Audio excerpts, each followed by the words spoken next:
We're good, Kate? Oh, there we go. Recording in progress. Okay. So, welcome everyone to our council meeting. Can we rise for the Pledge of Allegiance? Flag of the United States of America and to the republic for which it stands, one nation, under God, indivisible, with liberty and justice for all.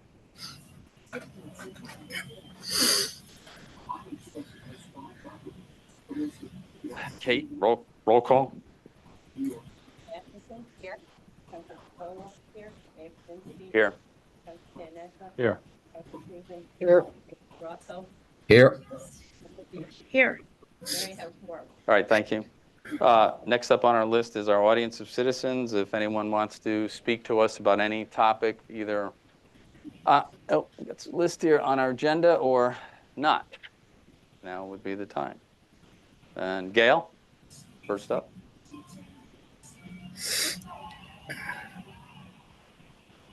Gail Lemire, 102 Wildermere Road. Welcome. Good to see everybody. Good to see you. As you may remember, some of you, we wanted to put on a celebration for Timberland Park at its 50th anniversary, which was 2020. But then we had COVID, so that couldn't happen. And it got to the point where it just makes sense. So we've had some wonderful sponsors who were sponsoring that event. And we have now erected a clock in the back of the first tee, and we have a dedication ceremony on Friday, June 14th at 8:15. I believe you all received a email from Chris Edge, and all are welcome to attend, but I would please indulge me a minute. I would like to recognize the sponsors because without them, this would not have been possible. This was completely funded by our sponsors. Amco Precision Tool, Ferry Law, Hartford Distributors, Joseph and Anthony Manzi Foundation, Ryan T. Lee Memorial Foundation, Timberland Men's Club, Mark Bayram, Martin Russells, Meriden Hyundai, Ken and Faith Hazel, the Timberland Lady Niners, the Town of Berlin Economic Development, and the Berlin High School Athletic Hall of Fame. And the last but not least, Earth Contractors, who donated to install the clock for us. So we hope to see you on the 14th. Thank you. Great, thanks. Next up, Donna.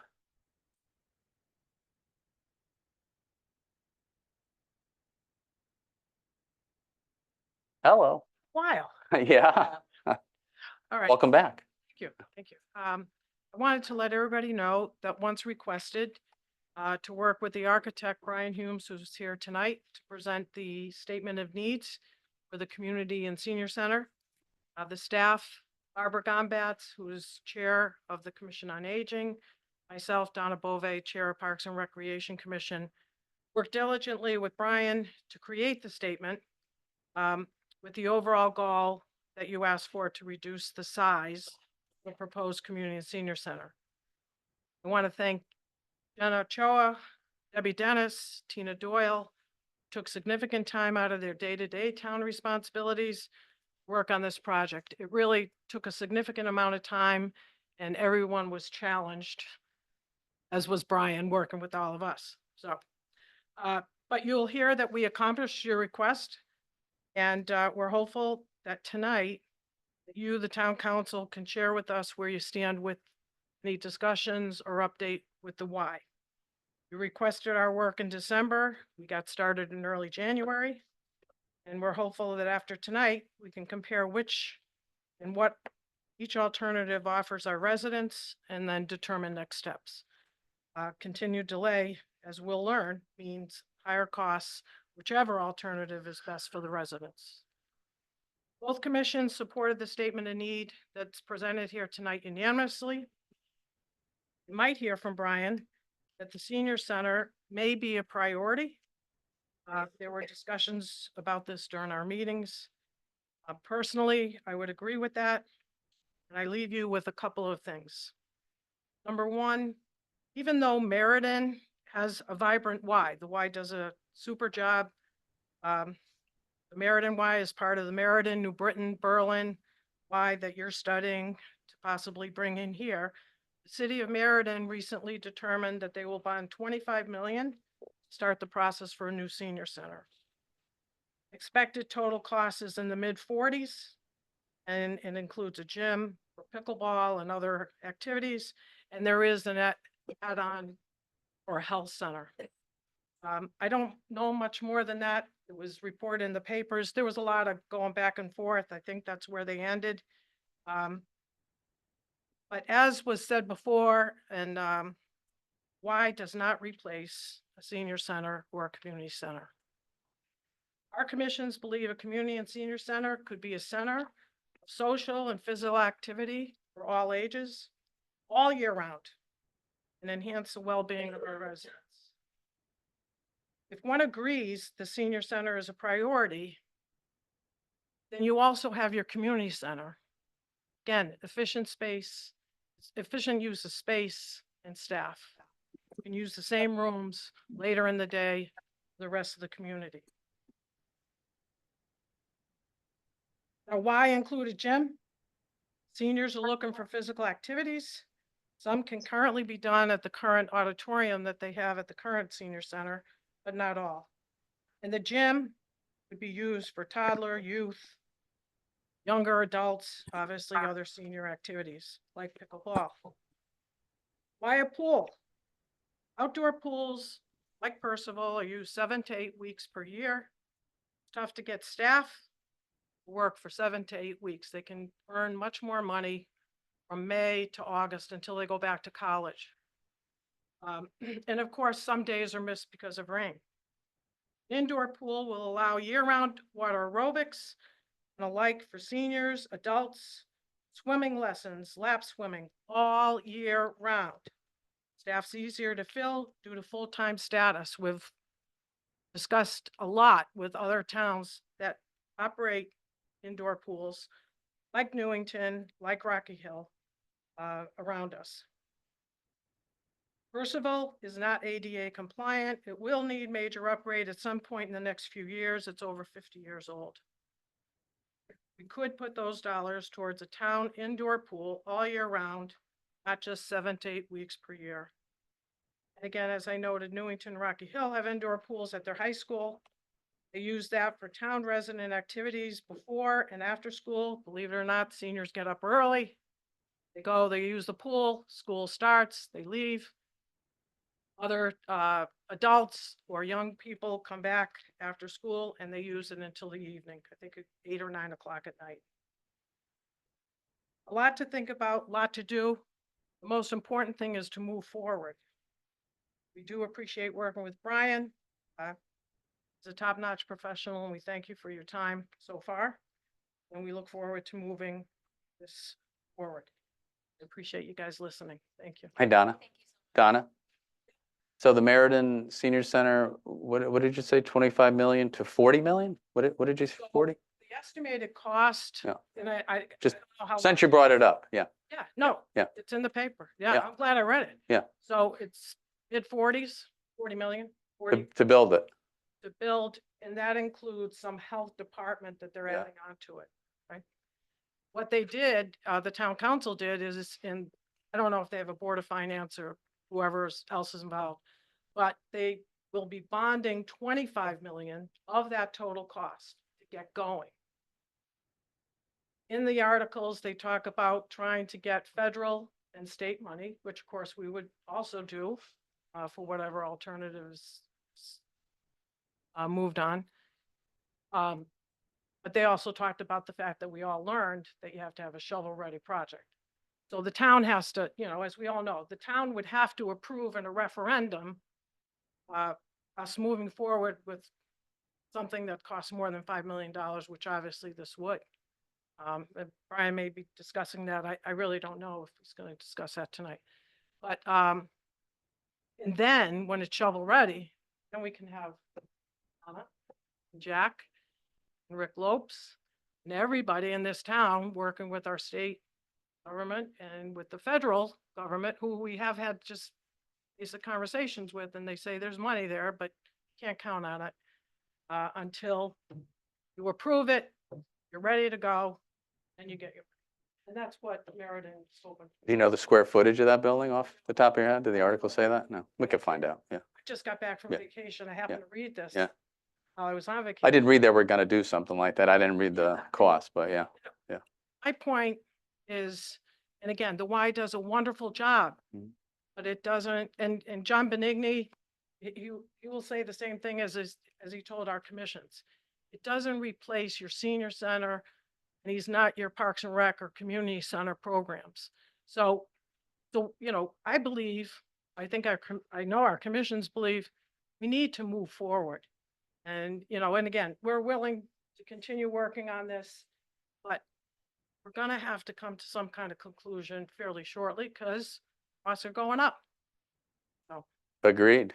Yeah, so we appreciate the presentation tonight, and we're certainly not making any decisions tonight, but Right. what I foresee is we'll look at this, we'll probably have the Y in, and I think probably what I'm envisioning perhaps shortly in the next couple months or whenever, just have I'd like to have one public forum that all this information gets out to the public, because those are the folks that need to hear it. I mean, we probably have a few people here tonight, Yeah, but no, I think, we want to get both plans out there and, see, the one thing though with this agreement with Brian is all you're seeing is a statement of need. right, List of rooms. It doesn't provide you the floor plan. Nothing, so suggest that you move ahead. If you're, and again, I know we don't want to spend a lot of money. I don't want to spend a lot of money unless we're going to move forward with something. Yeah. So if we agree this is something that we should be doing, then we should go forward with a floor plan and maybe include that in the public discussion. It's easier for people to understand. You're going to have to visualize what this means. And I know Brian might have a picture up here. To me, it's squares. Meeting room. It doesn't show the flow, doesn't show how you come in, how you access it. I don't know what it will look like, but I think that would be an important piece. I just suggest that to you. That you might want to do that. that'll delay it further, of course. Well, I don't think it would take that much, but I'll leave that to Brian. He can tell you. We'll figure it out. you We'll know, figure it out. That, yes, it was Yeah. over what we say we need right now. Yeah, And, use that as a base or something, just to come up Yeah. with something to show people. well, I think we could probably use the past plan. I know it shrunk down now from, what was that, 72,000 or something? Yeah. And what's it now, 50? 50. Yeah, So I mean, smaller, but I'm sure the same conceptual, yeah, so, yeah, I think what would be helpful though, too, is understanding, and again, I don't know how that's always done, if it's in public or, I understand you have to have private discussions, but where we are on the why. Mhm. Because it is very important before you decide this, Mhm. understand what the why can do for you for this. well, we had them here, and Yeah. they told us what they could do. So, He showed you what Meriden has. yeah, that's what they would reconstruct here. We don't know how much of that square footage is going to be used for daycare, which I totally get because they do a super job. Daycare is not included in our statement of need. Right, but That's it. they have daycare in the school system now. The Y, Yeah, they Yeah, have, right. yes, yeah. But he might want to. something extra, yeah, he might, Right. yeah. Right, and I think.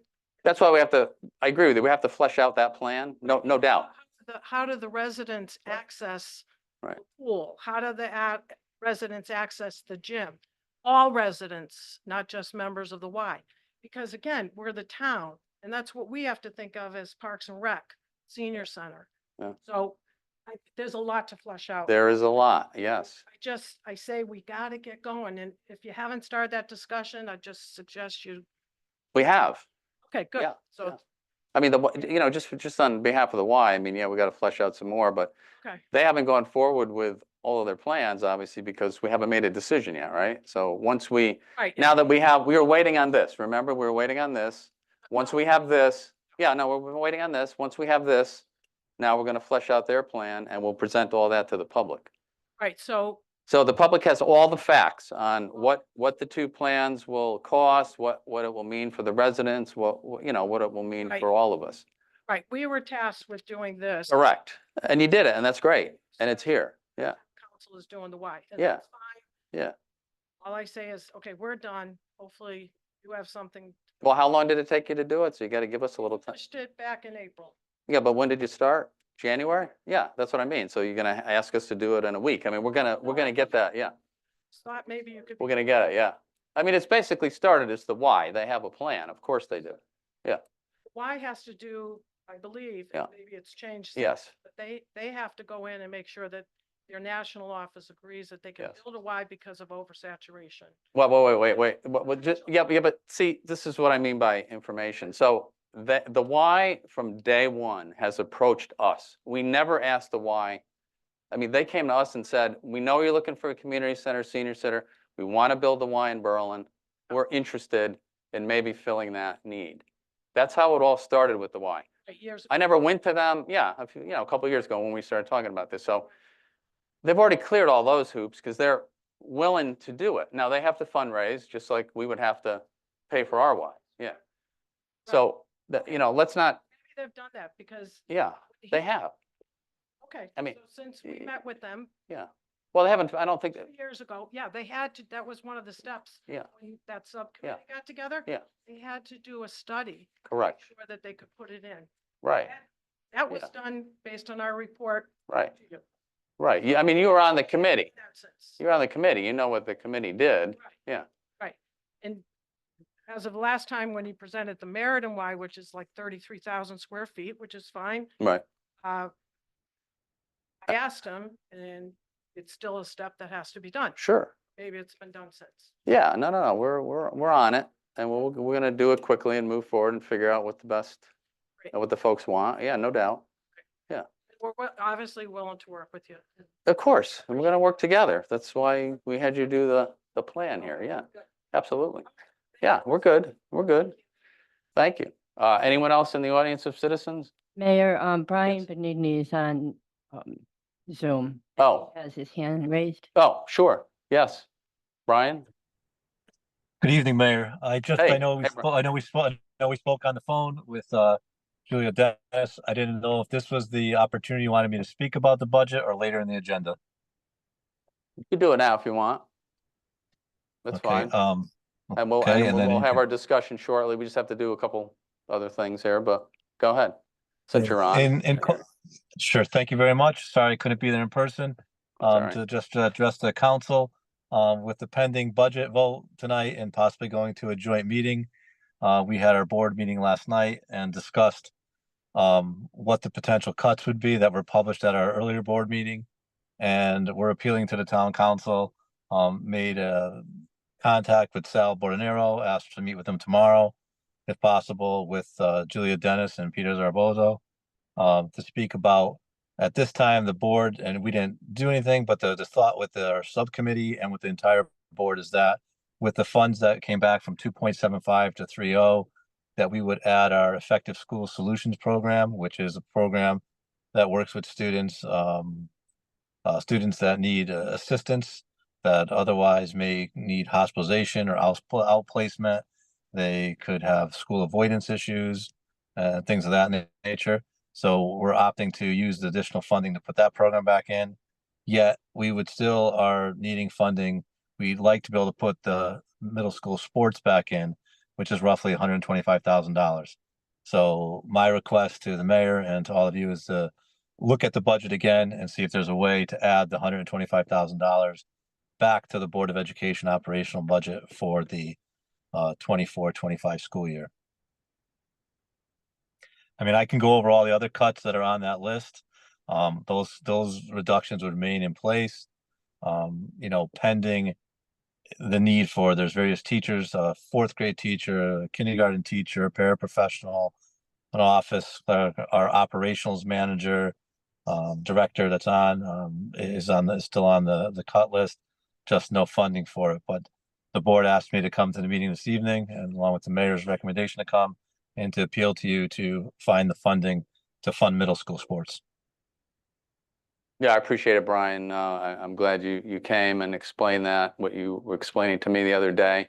So we'll have the discussion shortly. And so the only way, obviously, if none of us, certainly myself, and I'm sure everybody, no one wants to see McGee School sports cut. That's a bad solution to the problem for our children, because that's what it's all about, right? So the only way to do that would, and we'll see how we feel tonight, would be to vote. So we can't add anything per the charter. Right. We would have to vote to go back to the joint meeting with the Board of Finance. So in our discussion, we'll discuss that option, you know. Just to And make, then- just to make the council aware, there's Yeah. over 60% of the students at McGee participate in sports program. Yeah, you said And there's a that, yeah. sport in each of the 3 seasons where there are no cuts. So any student that's never been on a, interscholastic or a team is able to participate in a sport. So we really would hate to see that program cut. I'm not going to speak to the council regarding, the other cuts that are being made. I think that I know the cuts are drastic. We're cutting programming, cutting supplies, we're cutting personnel across the board. But the board did ask with the board chair, and that's the phone call to you, to appeal to the council and to the Board of Finance to get the middle school sports programs back in. Yeah, no, and I've said to you many times when this came up in another budget year, don't cut any school sports. That's certainly not something we want to see in Berlin, with being the sports town that we are and what that does for our students. Okay. So I'm Right. pretty sure we can probably come up with a solution. It will entail going back to the joint meeting, which we hopefully will be willing to do that as a council and the Board of Finance, and we'll work it out, I'm sure, together, is what Well, I think may happen, but we'll see tonight shortly. I appreciate all you listening. Thank you for the opportunity. Thanks, Brian. Appreciate it. Thank you. Yep, thank you. Okay, I guess we're in the audience of citizens, huh? Still, thought we're on our agenda here. Okay, anyone else from the audience of citizens? Now would be the time. Yes, please.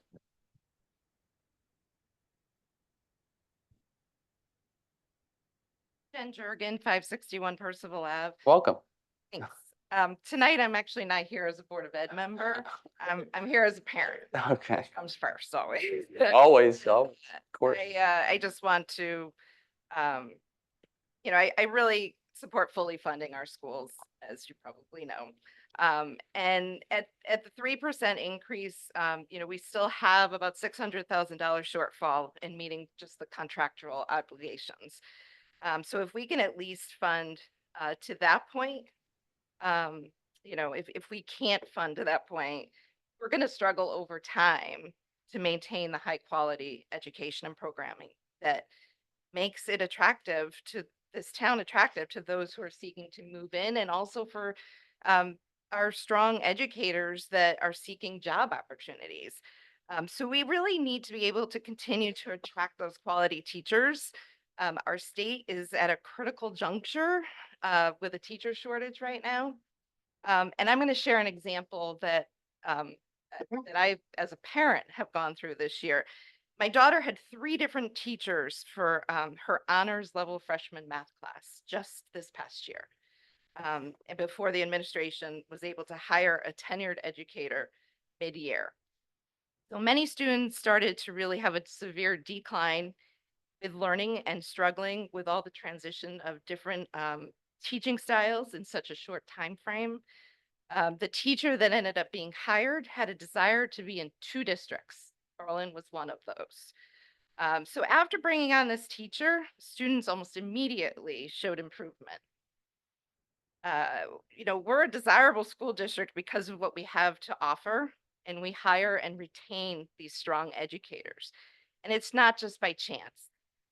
But if we have to continue to cut the resources, we become less and less desirable over time. So when we lose essential classroom positions, it's difficult to get those back. And none of this happens overnight, which I'm sure is why to some, the 3% increase seems sufficient.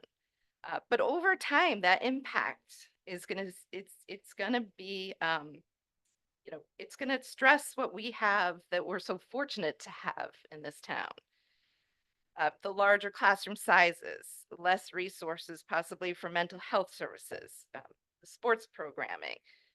Those have all been real possibilities of what this failed outcome of this budget season, the impact of it. So for us to even have to be in this room tonight discussing the budget after months of meetings and 2 referendums, which both came out no too low, it seems counterproductive to me.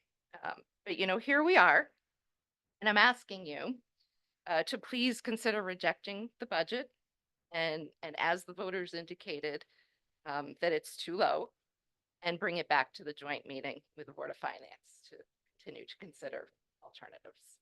Thank you. Thank you. Thank you. Anyone else?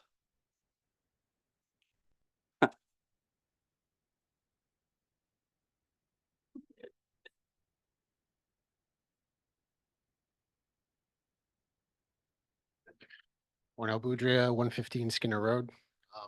I echo absolutely everything that Jen said about rejecting the budget, increasing funding for the schools. This actually happens to be the precise budget that was before council a month ago that they did approve. Would be curious that it would be rejected. It should be rejected. It should have been increased through Board of Finance. Wouldn't be in this position if increases were added then. You had a point where potentially you have some consensus on the yes vote today. It has to be a no vote.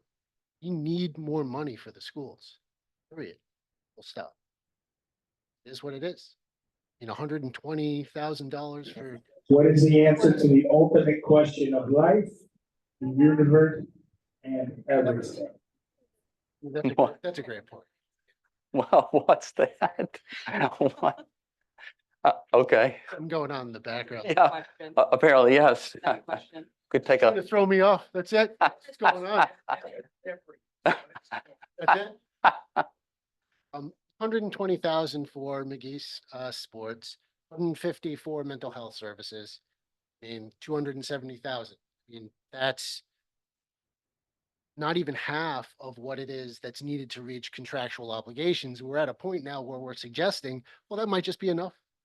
Let's just get there. Let's just get there.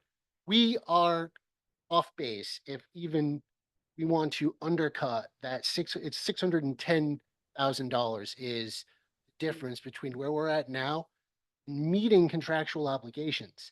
What that means is we retain staff. What that means is we retain programs. We are not a community that is without. There is no need to cut our way through a school budget. It is unnecessary. We should be wiser as a community to say we should be better. We should reject this budget, should go to a joint meeting, and we should add back the full $610,000 and retain all staff and all necessary core programs the schools need. I'll leave it there. thank you. Thank you. Anyone else in the audience? Please.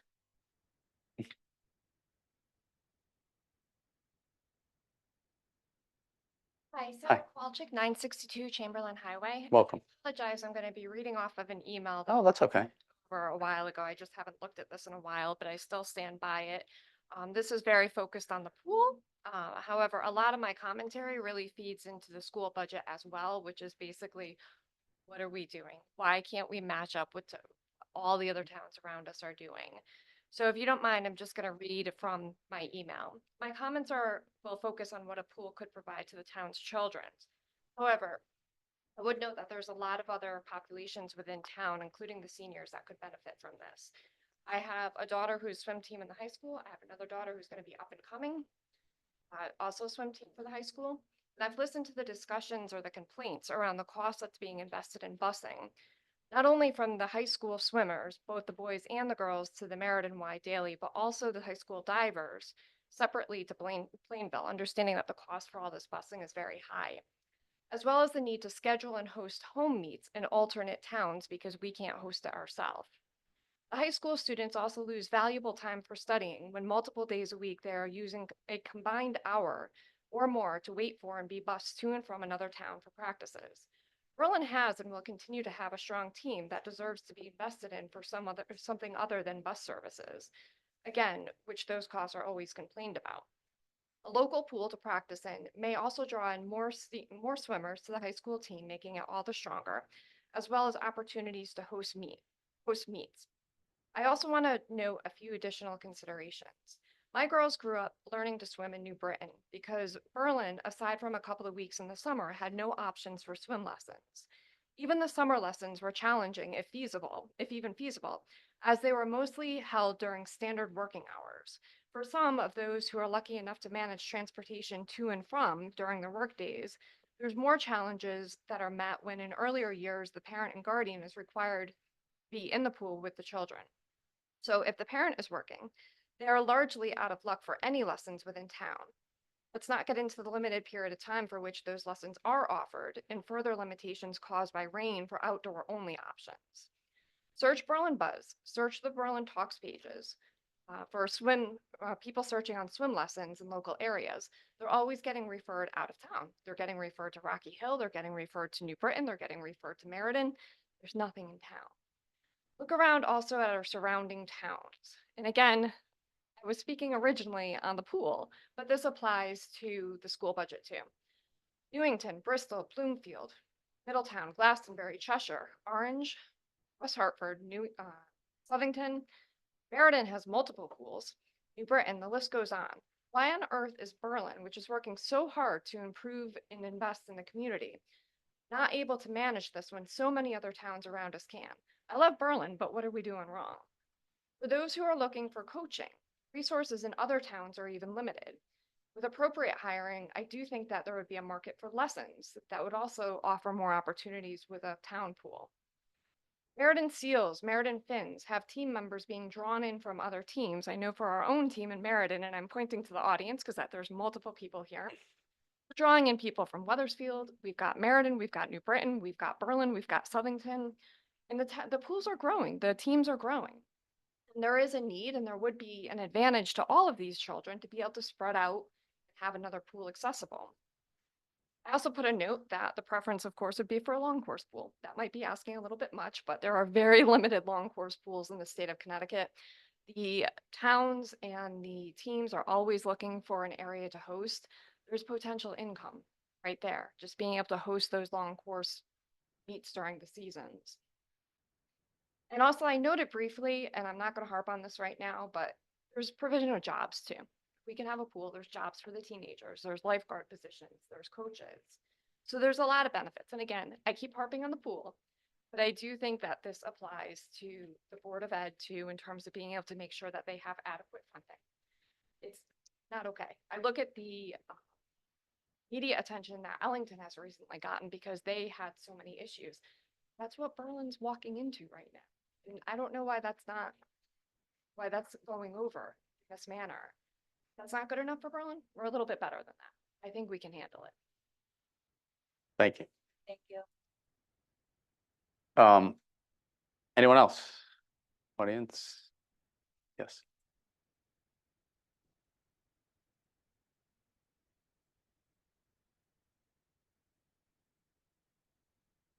Bill DeMangelo, 86 Devonshire Way.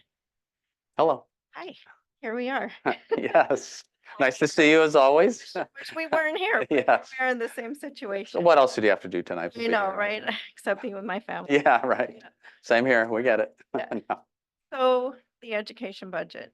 What I wanted to speak to was, through my participation and my desire to want to be an involved parent and an informed parent, understanding how the town government works is an aspect that I continue to learn about. I know we have a charter, and I know the charter says 2 referendums. But I'm just wondering what the role of the Board of Finance is, and how it can be that the Board of Finance is not paying attention to what the voters are saying, that they're being dismissive and saying no, too low, even though regardless of the 600 people that were able to come out and say that it was simply dismissed. I know that nowhere, I don't believe within the charter, it says that it has to reach a certain number, but how can that be so dismissive? And how can it just be blown out and disregarded as not an important fact and an important voice? I know that regardless of what the Board of Finance says, it comes to the town council, and you, Mayor, are ultimately the one who would be able to decide and to say where it goes next. So I do question the Board of Finance. I think it's disheartening that every year we are in the same situation. I'm not sure where the value lies as far as where the funding goes to. I know that the town needs monies as well, and I'm fully supportive of the town budget, but I still can't understand how the importance is not placed on the education budget. And I know that there have been comparisons about, well, in the past, they've been able to make do and this should be enough, but we're not in the past. We're in the present and things have changed. And maybe parents weren't as vocal and as involved in the past and things just kind of happened. There was a year when 1.5% was awarded, but what happened the next year? Your chambers was full. Right. And let's hope that we can get back to some of those days so that the parents can actually advocate and be present. There's a few of us that are in it right now, but where is the value placed? What is it that is driving where the decisions are being made? How is it that it is not understood that the education budget needs the 6.3% and that 4.2% is just to meet contractual obligations? I'm glad that Superintendent Benigni was able to dial in today, at least to advocate for the additional 125,000, but we're so close to getting to the 4.2%. So I do, again, question where the value is, where the importance is. Why is it that the education budget is not getting the attention and the monies that it deserves? We're already increasing the mill rate. In order to get us to the next level, it's not going to be, I'm going to say not that much more. I do know that there's families that are struggling, but if you really calculate it on an annual basis, we will be helping the education system. So I too am asking you to reject and to go to a joint meeting and get as much as we're able to get for the education system so that we can continue to maintain the quality that we have and hopefully not have to cut as much as may be cut. So thank you. Thank you. Thank you. Anyone else?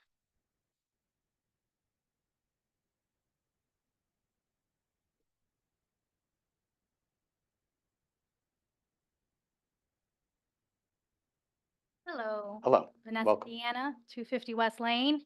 I'm also here to talk about the Board of Ed budget, to reject it. I don't feel heard as a community member here with my vote.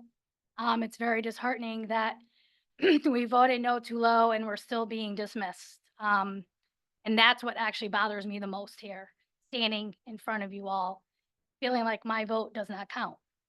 And I also feel like this is why quite a few people don't vote. We gotta reject the budget. Our children mean my children, our children, they mean the most to us. This is why I moved here, and this is why I may have to move out soon. So reject the budget, please, and listen to our vote. That's why we voted. Thank you. Thanks, Vanessa. Anyone else? Online, anyone? Yes. Yeah, yes, sir. Yes, Peter Zerboza, 158 Elwood. I'm just speaking on my own behalf, not in any other role. For the Hi, sake Peter. of brevity. Hey, how are you? For Good. the sake of brevity, I just want to repeat or reiterate Brian's points. His narrative sums up the situation well. The decision to make that cut is not something that is easy to make. Through the budgetary process, it was always in that list of potential cuts. It was my hope that we would see a minimum source of funding so we wouldn't have to contemplate ESS versus middle school sports, because those were probably the main things we were hoping to at least clear the hurdles, push forward, as we also have other drastic cuts to make. The 3.0 brought us to the choice to put ESS first because it's a critical program and it's academic related. Sports are very important and it's not something I want to see go. But when you're faced with that kind of choice, it is ultimately an extracurricular activity. And to that end, I just want to say the budget season is always difficult, and everyone has to make their respective choices and cuts. And I respect whatever decision that the town council and the Board of Finance reach, and thank them for their time. But I'm imploring and begging you that you reject the budget and at least bump it up to a 3.2 so we can clear ESS and middle school sports. Thank you. Thank you, Peter. Anyone else online? Hands? No hands? Once, twice? Okay. So we'll go ahead and close the audience of citizens. And just quickly, mayor's update. Sandy, I'll go ahead. You have a couple things, and I just have one thing, and then we'll move on to her. Yeah, Yeah. thank you, Mr. Mayor. I just wanted to bring attention to two things today. One of them being today, the 80th anniversary of D-Day, and the amount of lives that were lost on this day to ensure freedoms throughout the world. So I would like to recognize that, as well as taking a moment to also honor State Trooper Aaron Pelletier from Southington, who we lost as well. So if we could just have a moment of silence, I would appreciate that.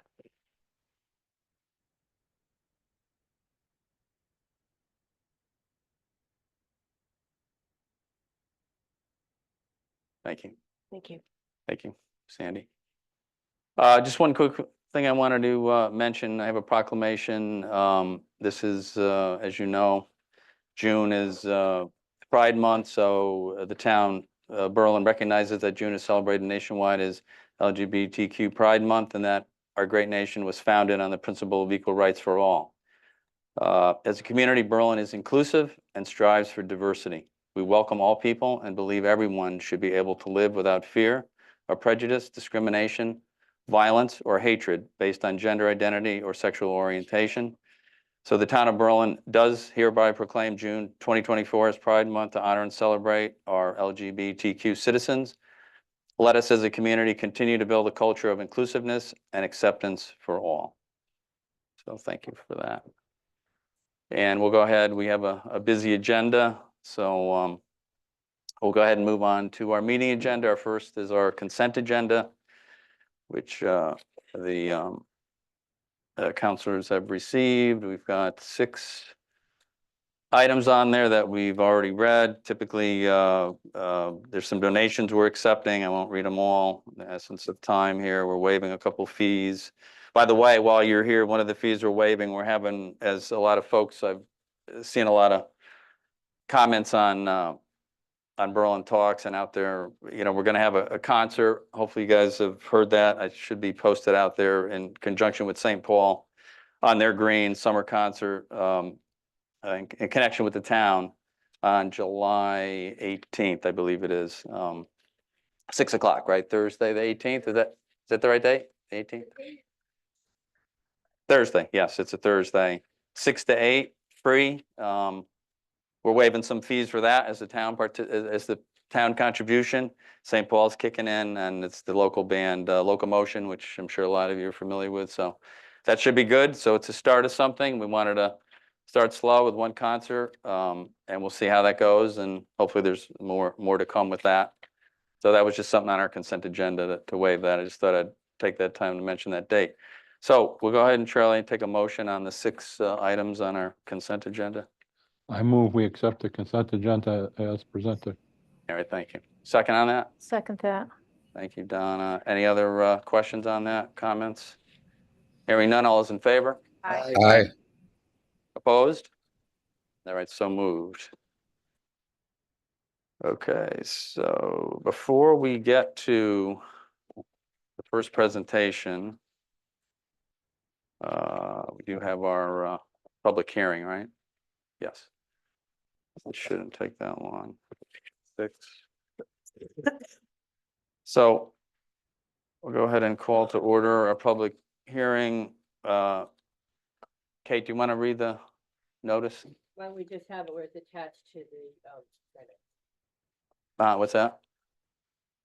Let's have it where the notice is attached to the minutes. Okay, Full page. on this page right here, right? Right here? That's a full page. It's a full page of the minutes? It's a full Okay. Page for the public notice. Yes, I know. So we'll just go ahead and read the first paragraph, maybe, just so we know what the folks can Notice hear. hereby Well- given that the town of Berlin will conduct a public hearing on Tuesday, June 4th, 2024 at 7 p.m. to discuss the 2024 Connecticut Neighborhood Assistance Act. tax credit program and to solicit citizen input. Meeting can also be accessed by Zoom. The Connecticut Neighborhood Assistance and Tax Credit Program provides a tax credit to business firms that make cash investments in qualifying community programs conducted by tax exempt or municipal agencies. The community programs must be approved by both the municipality in which the programs are conducted and by the Department of Revenue Services. A tax credit equal to 100% of the cash invested is available to business firms that invest in energy conservation projects. Tax exempt entity deserving to obtain benefits under Neighborhood Assistance Act must complete an application and submit it to the municipal agency overseeing the implementation of the proposal. The overseeing municipal agency then completes their portion of the application and submits it to DRS on or before July 1st of each year. Prior to submitting the application to DRS, You don't need to read all that. That's okay. So you can skip over that part. Just, you know what? You know what, Kate? No, I think just that next, just the two folks. there are two Yeah, proposals. that's what I really wanted to get at. Yeah. Center, one from PCARC Inc. and one from Community Outreach and Prudence Crandall, right, Center. Two from Prudence Crandall. Two from Prudence Crandall Center. And the CCARC, right, and the Community Outreach. Yep, that's it. Yeah, those are the folks. Obviously, Prudence Crandall provides array of services to the victims of domestic violence and to Berlin residents and schools and community groups. CCRC, they have a facility in town now, provides services for folks with intellectual and developmental disabilities through many of their services. And then the Community Outreach also provides students sport and non-sport chances to advance socially, emotionally, and physically through various sports programs, as well as literacy, self-advocacy, and mental skills training. So these are all the folks that are taking advantage of this program. And we just have to have a public hearing. Obviously, we want to inform the public of this. And, you know, obviously they do provide valuable services to our folks here in Berlin. So with that, public comments now, right? From the audience on anything that we've talked about, now would be the time. If not, seeing anybody, hearing anybody, we'll close that, and we just have town council comments. Any comments on this? We've kind of gone through this before. So if there are none, we'll go ahead and close the public hearing at 8:02 or 8:01, I guess. Okay, so with that, we will move on to item number 1, correct? Right. Yes. Thank you, Mr. Mayor. I wonder if we should, though. Well, I don't know what the folks in the audience, I'm going to ask the audience, just, would you like us to move up the budget talk first? So if you want to stay, I would love you to stay for the rest of it. But if you don't want to, certainly up to you. We can move, what is that, number 3? 4. Number 4. I wonder if we could, Make a motion, we move item number 4 to yes, be the first item of business. yes, thank you. Second on that? Second that. All right, appreciate it. I don't know where my agenda went, but okay, so we're at the budget. Here it is. So will we move that up, and then we'll go back to the plan for the community senior center after this. So discussing on the budget, what does everybody think? I just want to make a couple quick comments, and then we'll deliberate quickly, and so we can move on. Just a couple things that were noted. Note that, please, you know, when we do compare to other towns, I talk to the mayors of surrounding towns, Weathersfield, Rocky Hill frequently, Newington sometimes. We are the highest funded per pupil spending of any of our surrounding communities, just so you know that. I mean, we have taken the funding for the school system very seriously over the last 3-4 years. We were around 15,000 per pupil 3 or 4 years ago. We're at 20,800. That's the highest in the area. And that's one of the things the Federal Department of Education and the State Department of Education notices when they look at school funding. Last year with 3.6% was the highest increase the Board of Ed got in probably 15 years, if you go back. So we have taken it very seriously, and we do. So I just want to, make sure that's out there. We have not certainly not made that important. And of all the budgets since I've been here, we have never met the contractual obligations. We've never met that figure, yet we've ended up with a surplus every year. So, and the school system, and I do take offense personally. I mean, I'm sure we all do in town. The school system is certainly not falling off any cliffs, and we're doing extremely well, right? Test scores are up. We have phenomenal programs. I mean, I talk to to parents all the time. We have the Secretary of Education, Mr. Cardoza, Secretary Cardoza visit. He student taught in Berlin when he was the new teacher. Obviously, he was a superintendent emeritus. Now he's the head of the whole federal government, Department of Education. He toured. State Department of Education commissioner toured that day back in the fall last year. And they were very impressed by what they saw in the Berlin school system. They had nothing but praise for us, and that's good to hear, because they're outsiders that have toured many, many schools, certainly in Mr. Cardoza's venue all around the country. All right, so we've done very well. They were very impressed with what we had. So, I just want to start that off, and I'm not, poo-pooing what we're talking about this year, but I just wanted to make sure we have really done well by our school system, and that's in talking to some of my fellow mayors around Berlin in the same, population-wise and town-wise. So just, I just always want to get that out there, because I think sometimes some of the rhetoric that I hear out there is just not true. We have supported them very well, and we'll continue to do that. It's important to all of us. That's why, as some of you folks have stated, that's why our community is so popular with people moving to town, right? The school system is very important, and we do take that seriously. So with that said, the budget before us. Who wants to start? You folks? Can we go alphabetically? You can do whatever you want. Let's just start. We'll just go down the line here. I'll speak last. All right, as in the past, I look at the budget, but right now, I really don't care what's going on in Glastonbury or Rocky Hill or whatever. My main concern is the budget here for the town of Berlin. As in the past, I have voted no against the budget.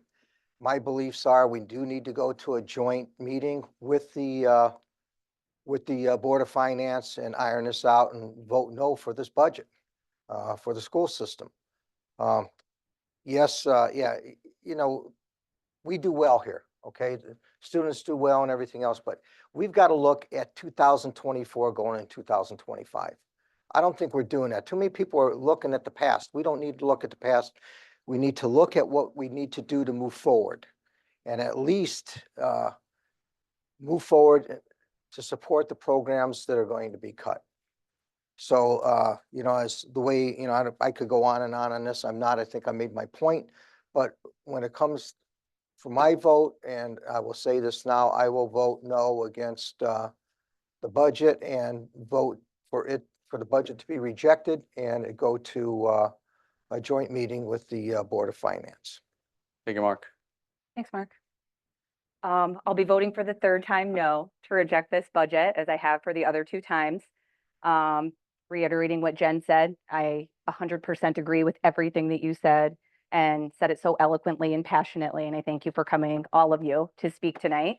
You can talk about referendums being advisory, all that we want, but when people aren't listened to, they feel disenfranchised. And I will say, Vanessa, one of the reasons that I am sitting in this chair is because of the second referendum from last year's budget. And it just made me so angry. I was like, why is this happening? Why are we doing this? Why isn't anyone listening to me? So like you, I'm here because of that happening last year. Our school is great. Our school system is great, but we're in the position now where we're having to make massive cuts. When you have to make cuts to programs and staff and teachers, your educational system is not always going to be great. Maybe it'll be great for 1 year, maybe it'll be fine for 2 years, but eventually, there's going to be diminishing returns. And that is what I am worried about. I also moved to this town for the educational system and for lots of other reasons. But that was the most important one. So I will be voting to reject this budget. I'll be asking for the 125 to be put back for middle school sports. My son is going there next year. If anybody knows Trent, I think a lot of people in this room actually know Trent. You know, that is what he loves. Maybe he doesn't love English class as much, but I know he'll show up at English class if he knows he can't play baseball. It's important. It means things to people, and it's, you know, a value in this town that I think we need to recognize it and listen to it. So I'll be asking for that to be put back if we go to a joint session. I'll be asking for more. I'll be asking for the $600,000. So that's my feeling. All right. Appreciate you listening. Thank you. Charlie? Peter, we'll go down you there. want to get Peter? Oh, Peter, yeah, Peter. Mr. P. Hello. Hey, Peter, how you doing? I just want to echo the words of both my colleagues on the Democratic side of the aisle. And if you recall, 2 weeks ago, I suggested that we all sit down, most of us are adults, and try and work this out at a meeting of the 5 families or the 7-vote majority. So again, I'm going to vote to reject the budget, but also would vote to go to the at-large meeting with the Board of Finance. Thank you, Peter. Thank you. I will also vote to reject the budget and go to the joint meeting. I've been on the council for more years than I want to think about, and every year it's the same battle. The school is under tremendous pressure. Our state every year puts more and more of what the family used to provide into the school system. And they're asking our taxpayers to pay for these things that, you know, mom used to make the lunch, used to walk the kid to school. Those things are all government mandated now. We're following the model of 1930s Germany or 1950s Soviet Union. And it's costing a lot of money. I get that. But also, every year the school department said, we have to cut people, we need more money.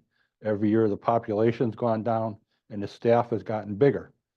So I don't know what the facts are. And when I ask, I'm told it's none of your business. So at the joint meeting, I hope we can learn a few things. Okay, fair enough. Donna? I too am going to reject as it's been presented to us this evening. It's very discouraging that only 4.8% of the population that could vote did come out to vote. I think that we as a council somehow have to put the questions out there differently. I mean, they don't even make sense when you see why they voted up or down, or yes, they agreed, or no, they didn't disagree, or they disagreed rather. I do think that sports makes a whole person. I've had 3 of my children have gone through the school system here in town, and I will have grandchildren that attend the school system here in town. And you need to have things like sports and extracurricular activities. And it's heartbreaking to think, and I will certainly support putting that money back into the budget. I don't know about the rest of it because I think that we have to look at the whole picture, not just education, but we need to look at what the seniors want in our communities. We need to see what we need to do. You know, our police department needs to be funded properly. So there's things that do need to be looked at as a whole piece, not just one entity. It is 60% of our budget plus, and I do think that we need to fund it. And I think that it is slightly underfunded. And everything is expensive. I'm not looking for another tax. I'm one of those ones that got stuck with a huge reevaluation on a 240-year-old farmhouse. And you know what? My taxes went through the roof last year. I don't think anybody wants to see another $1,200 to $1,500 tax hike, okay, on their expenses. It's very difficult, not to mention all of you that, especially the ones that have children. Have you been to the grocery store lately?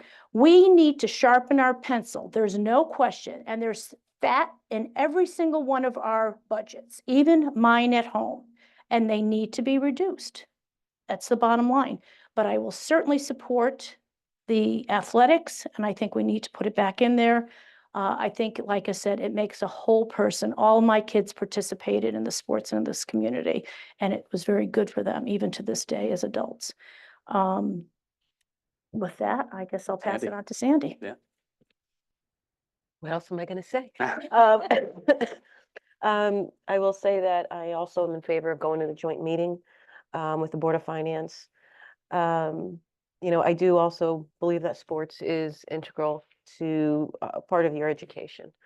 It does help round out, you know, adults as you go through your educational career as well as your professional career. You know, we do also, as Donna had said, have to take into consideration what increases due to all of the residents of our town. I understand that parents are passionate and come out and vote, and I get that, and I hear you, and I understand that. You know, I think, unfortunately, part of what happens is, you know, the state, as we had indicated, puts all these mandates and programs, and you have to do this and you have to do that. And the state is great at funding it for a year or two. And then they pull the funds away and said, well, you still have to have the programs, but we're not giving you the money anymore. You know, and I would love to see people, you know, as you're coming to the town, do the same thing to the state. You're saying that this program is important and that program is important, and you're mandating it, and now you're pulling the money away. You know, so I think it's important to go to the state as well to say, you need to continue funding these programs. But that being said, I'm also in favor of going to a joint meeting. All right, thank you. So I'll just say to wrap it up, I mean, the sports thing, you heard me talk about it. My son played sports, every sport probably known to man. And thank God we had the sports in the town, because I think that keeps, you know, our young people in check a little bit and keeps them, you know, disciplined to go play their sports, but they're get home and do their homework too. And that the coaches help with that, right? A lot. So agreed with that. I certainly would support. And again, that's our only option, obviously, is to go. I mean, we could outright reject it, but the goal is to work on the numbers a little bit. So we reject it and go back to the joint meeting. The other part I do want to mention, though, is, so I know we've all been talking about the Board of Ed budget. We do have the town budget. So the town budget is another interesting thing. So this year, if everything stayed the same, let's say the budget that we're dealing with today, right? The town budget's a little bit higher. I forget the percentage of the town budget increase. I think I want to say it's around 4%, maybe something like that. What is it? What is it, Raul? You know, huh? 3.2 or 4? Yeah, it's around there. So this is actually the first year in, I think, since I've been on the council, where the town budget has been more than the school budget. We've always kind of taken the hide out of the town budget. I mean, last year it was just about zero. So what's interesting is you talk about the voters. So the voters, right, and the first and second referendum said lower the town budget. So, you know, we're looking at we need a new police radio system. We need all kind of different stuff for the town, let's face it. So it's always, as you know, I think Donna said it, we've all kind of said it. It is a whole picture. You know, we do have the fire department, the police department, the seniors, everything else in town, the roads, the bridges, you know, all the bumpy roads we want fixed. It's got to come from somewhere. So it's always a very difficult balancing act, which we try, all of us try and do our best at. So just, you know, this is the first year we've actually had the town budget just a little bit more than, otherwise we've been almost negligible in the town budget increases. But with that, so do we have to break out?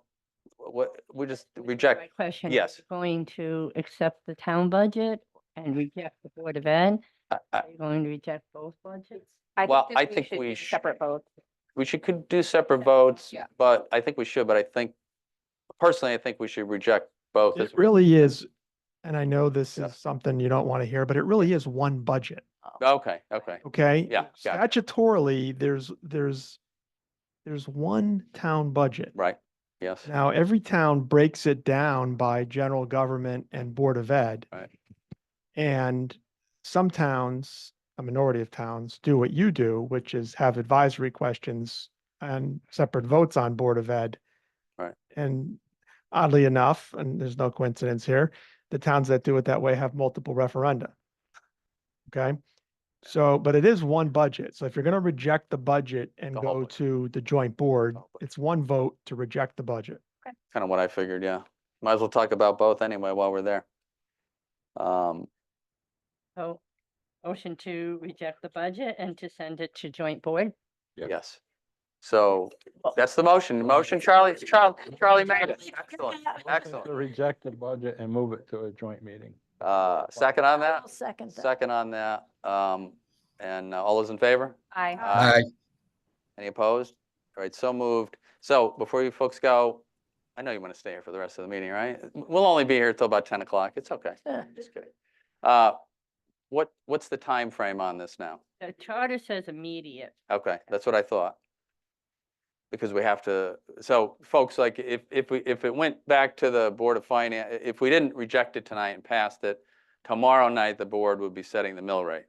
But obviously that's not going to happen because we're going back to talk about it. So what's the immediate mean? We have to notice. Yes, we need notice. So how many, yeah. One day, one business day notice, yeah. What's the drop dead date though to be completed with that meeting? Like, is there a week? The charter says immediate, and as Attorney Denafio is saying, we just need a 24-hour notice to post the special meeting agenda. So that would be, I mean, at least Thursday, unless you wanted to go to next Monday. We could always meet on Friday, Saturday, and Sunday. How about Friday at 8? No, I'm just kidding, just kidding. I think Monday would probably be. I would vote for Monday. Monday's, Yeah.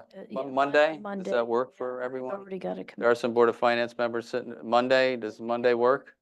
You don't think so? Mike? It's all the same. I think it's all included. Well, One budget. one budget, One one budget. budget. Yeah, yeah. So, yeah, that's it. One man, one vote. So Monday then would work, right, for everybody? We think we're good? Monday's the 10th. What time? Monday, 6? A little bit earlier? Could be a lot of. Yes, no, we're trying to get it. We Gotta do it. we want everybody there. Better do it now. Don't tell us later.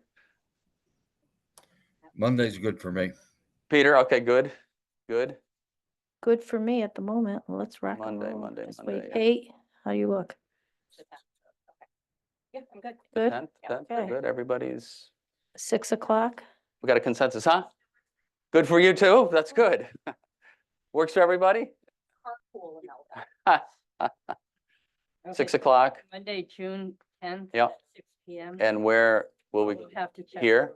Yeah. We do it here? The Board of Ed because. Board of Ed? Oh, we could all sit, yeah, we could all sit around Yeah. the table, yes. Yeah. The meeting of the 5 families, as Peter likes to say, yes, we'll work it out, Peter. Yes, sir. It's okay. What?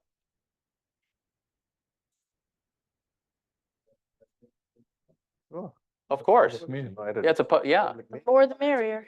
it's a public meeting. Yeah. They're, of course, they're invited, yes. The whole town's invited. It's a public meeting. Well, they could all show up. We'll just find a bigger venue. Yeah. Yes, right? Yeah, so everybody's invited. It's one big fun time. Yeah. All right, so Okay. we're good? Everybody's good? All right. Well, thank you all. Appreciate the comments. Appreciate it all, and good discussion, as it should be. So we will now Regular. move on back to regular programming. Yes, no. All right. We moved it up for you folks. Thank you. Yeah. So the first item on the agenda is the presentation, Yes. presentation by Brian Humes on the Senior Center Community Center. All of you have the material Yep. that he put together, statement of need, as well as the document that had the contract and everything. So with that, Brian, turn it over have to a- you. Brian, Brian, before you start, do you have that floor plan in this packet at all? No, Not, no. I do not. I'll be explaining what I have here in the plan, but these are existing. plans. Okay. That's the original, that's the That's the original plan, right? Yeah. Oh, the ones, yeah, gotcha. Gotcha. Yep, yeah.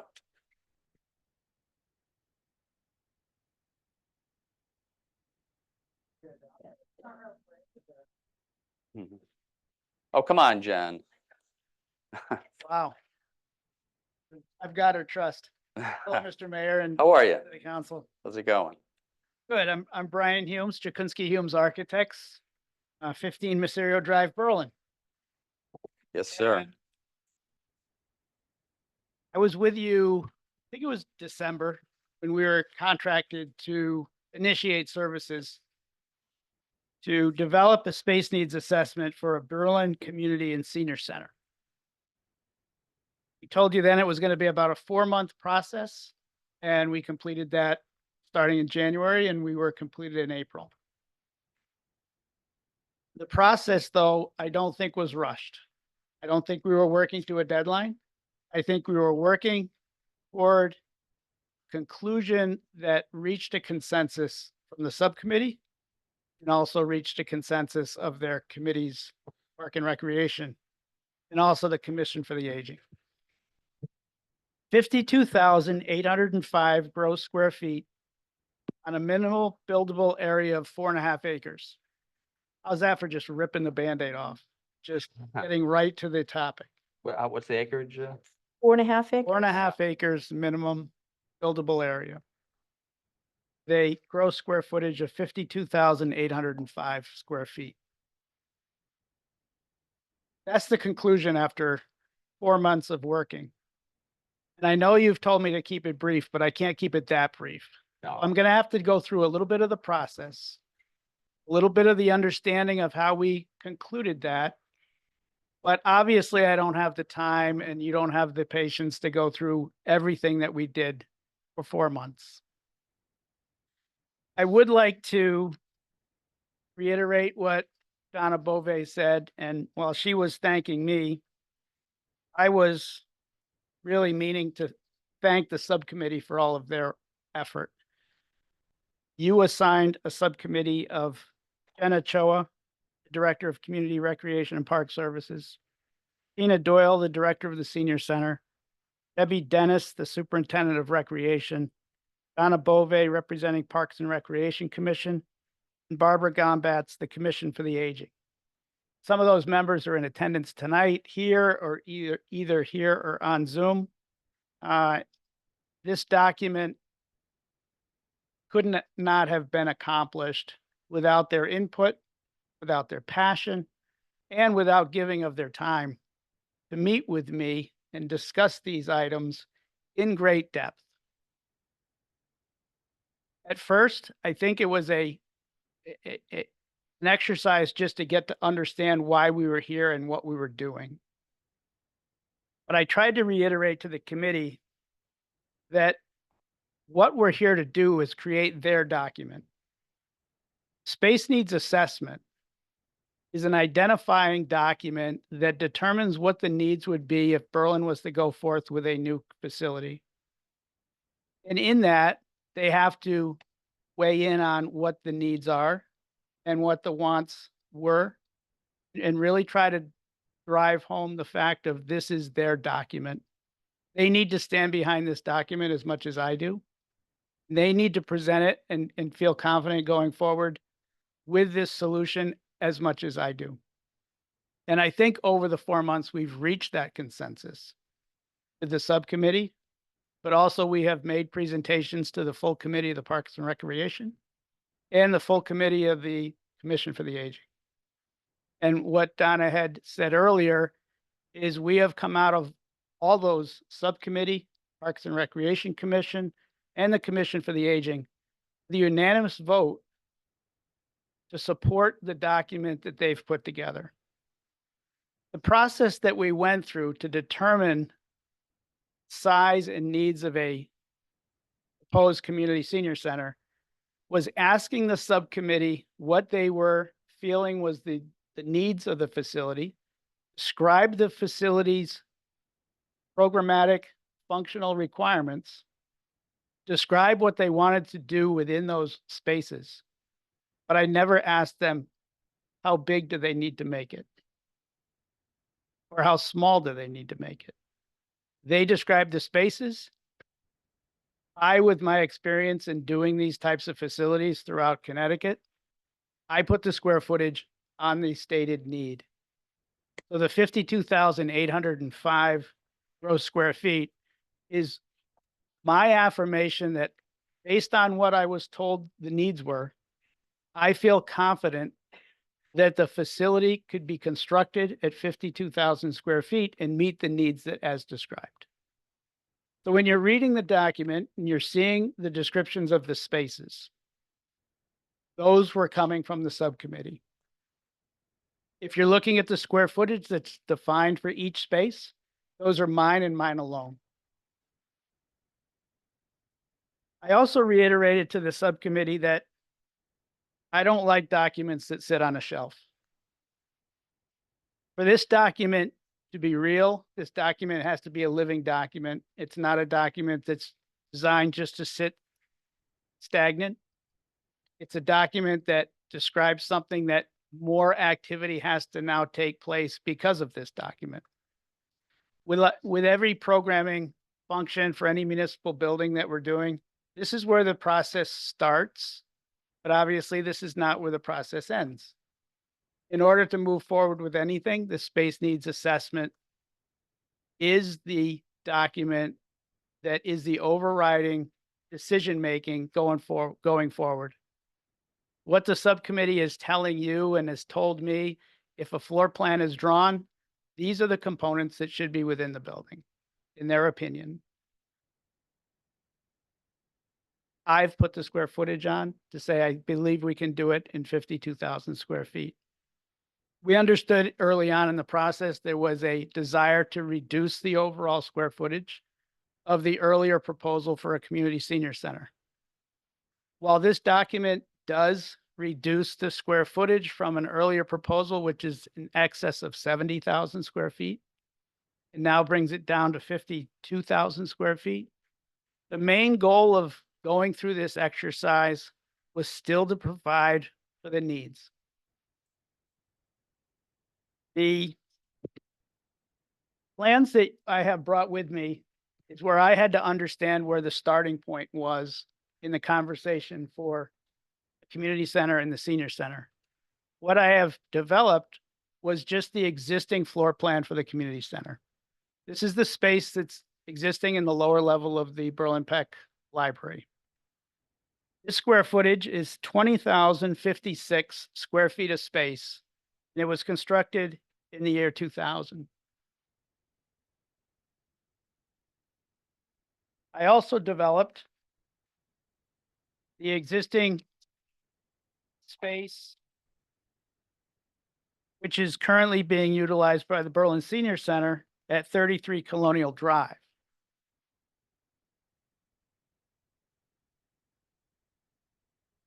Berlin Senior Center is currently working out of 7,903 square feet, and that was constructed in 1985.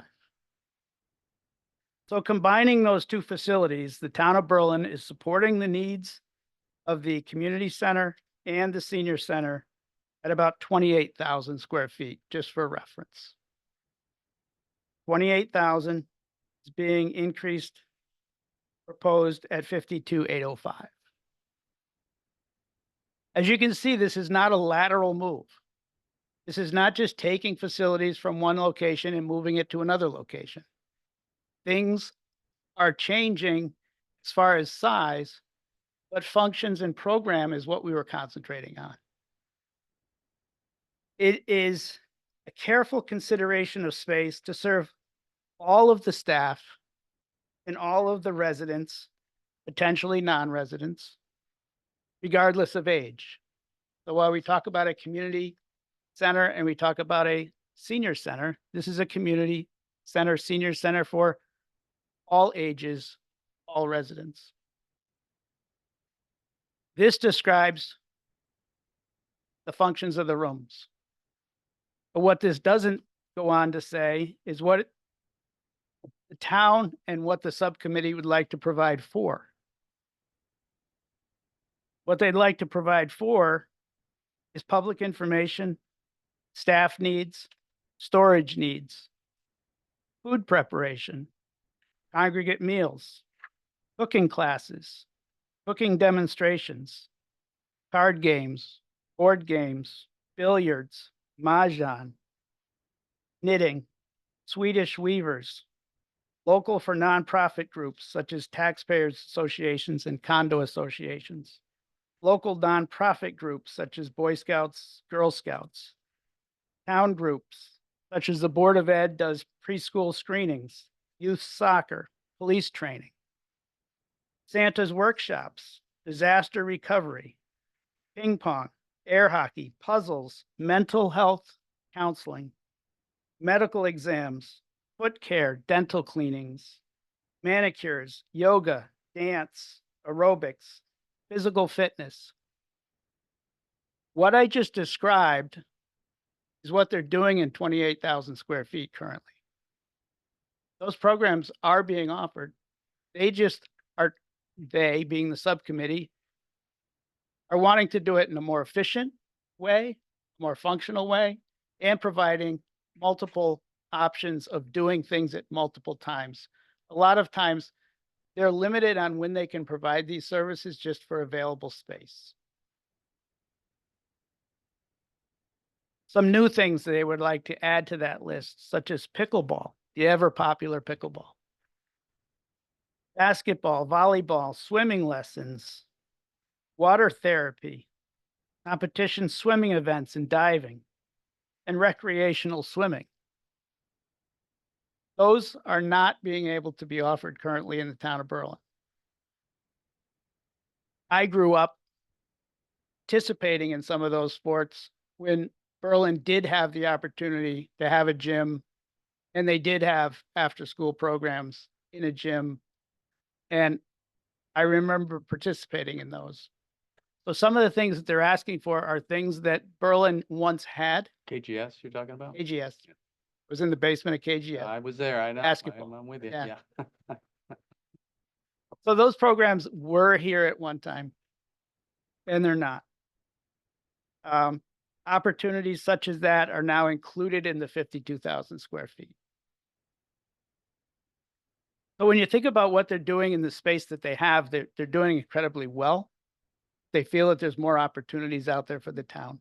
There's more opportunities that can be had, and if they're given a space to provide for those needs, those programs would probably grow and flourish. There is some increased staffing, such as aquatic director. If you were to do a pool, there's aquatic director that's built into the program to support that function. But there's also locker rooms that are needed, and there's showers that are needed. So there's ancillary space, all to support the needs of either a pool or recreation. What the town of Berlin and what the subcommittee has realized, and what I realized this as an architect who has designed senior centers, community centers, is today's senior is no longer a sedentary senior. A 60 and over community is very active. And I think Berlin needs to understand how that community of 60 or over for a senior population is becoming is really a more active community than it was 10, 20, 30 years ago. So they are looking for more recreational opportunities, and whether that be a pool or a gym, that provides those more active locations that the residents can also participate in. As I said, this is not just a 60 and over community facility. It would be for all ages. So children would have the opportunity as much as the seniors would. I was also asked to talk about some options. Options of achieving what we've outlined in the space needs assessment. To do that, I had to then understand what are the options at the current locations. So I did some research, and I did meet with Joe Brzezowski, the Berlin Housing Authority. He's the chair or director? Chair of the. I did talk with then library director Kim McNally. I also talked with Carrie, the current library director, about if the current functions were to leave the current facilities, does the departments or does the town have an interest or desire in any of that space that might be vacated? Because if I was to give you options, I needed to be realistic about what those options might be. It was an interesting conversation with Berlin Housing Authority. The Berlin Housing Authority actually owns the building that the senior center is in. Town is under a lease for that space. There's a lot of challenges with that site because of parking and access. And it was very clear that, to me, speaking with Joe, that the Berlin Housing Authority has a strong desire to take the space tomorrow if it was available. They have more residents at Percival Heights. They have more residents that are requiring or desiring cars. That wasn't the case 20 years ago. But as the residents are requesting to have cars, they need to provide parking spaces for those residents. So that's putting a bigger demand on the parking that's available there. And we've looked and there's no potential to expand parking in that area that's currently there. So as time goes on, the strain on the housing authority on having the Berlin seniors at that location is growing. They would like to invest in more housing possibilities for residents, and they feel having the space that the senior center is currently occupying would open up potential and possibilities for them to utilize that, maybe not for housing, but maybe for office space so they can free up other areas for housing.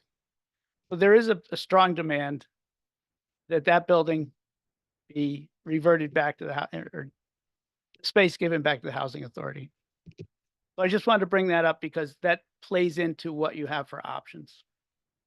As far as the basement of the library, in conversations with the current director and the past director, is the Berlin Peck Memorial Library interested in additional space?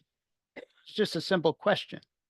And not that they're planning anything currently, but if the space was vacated, do they have interest in expanding services at the library? And the answer to me was very clearly yes. So if the community center was to vacate that space, they do have an interest to improve their services on both a children's side and an adult side. Having the children and adults on all one floor has presented some challenges, noise challenges, ability to expand, but also just having one meeting space at the library is restrictive on their ability to provide services in as far as meeting space at the library for their functions or any outside agencies because they only have the one space for presentations. My conversation with them also showed a desire to possibly pair their services with social services, provide space at the lower level, maybe not just for library expansion, but for social services. And they would, as they conveyed to me, they would welcome that opportunity to pair library services with social services and utilize space that could potentially become available. So I just give you that as information. No planning, obviously, is taking place because you're still occupying those spaces. But if you do elect to vacate it, you're not leaving space that's being undesired. The options that you have to move forward with this are obviously you need to develop this further as far as the floor plan is concerned, as far as the site plan is concerned. You have to determine what and where this may go. I know that Berlin has sites that meet those criteria and has been looked at in the past. And in order to develop any better cost information, it's always desired to have something on as far as a plan or an elevation or what it's going to look like or how it's going to fit on a site. Your best option as far as financially is to do it as soon as possible. it's just easy to say costs are going to rise, but historically that's what happens. Costs are going to rise. It's easy to say you can take some of these functions and provide for what you feel are the core needs and then maybe add functions later. Can we plan for an addition of a gym? Can we plan for an addition of a pool? Obviously that can be done, but at a higher cost overall. So that's not just my advice. That's historical. That's true for any facility, any municipality. We understand that some municipalities can't fund everything at once. But as far as getting your biggest bang for your dollar, that's obviously doing everything as soon as possible and funding the project and moving forward. What I've given as far as advice for costs, at this stage, it's difficult to come up with what's the cost of this, because all I have is 8.5 by 11. But what I have done with the subcommittee, and I can share with you tonight, is we are finding that for planning purposes, costs of new construction are in the range of about $800 a square foot right now for community senior centers. That's what you can find across the region. So if you take that, that's just hard costs. That's just the cost of the building and the site development. There's also another bucket that's called soft costs, other project-related expenses. And then there's a third bucket that we call contingency, which is for other project-related unknowns. If you take the $800 and you add a 20% factor for soft costs and you add a 10% factor for contingencies, you are in the neighborhood of about $1,000 a square foot total project costs. That's not to scare anybody. That's just reality of today. So that's That's a big number. it's almost as much as the high school cost. That's a big number. It's a thing that all municipalities are challenged with. Yeah. Whether it's Berlin or any other town in the state, they're finding that there are certain criteria that you need to meet for public construction. There's also a facility that you're going to be wanting to build for the next 50+ years. Prevailing wage, right? We gotta pay. You are required to do prevailing wage. You're required to do, depending on your funding sources, whether you go beyond local funding and to get state funding, there may be other set asides. There may be other criteria that you need to also factor into your project.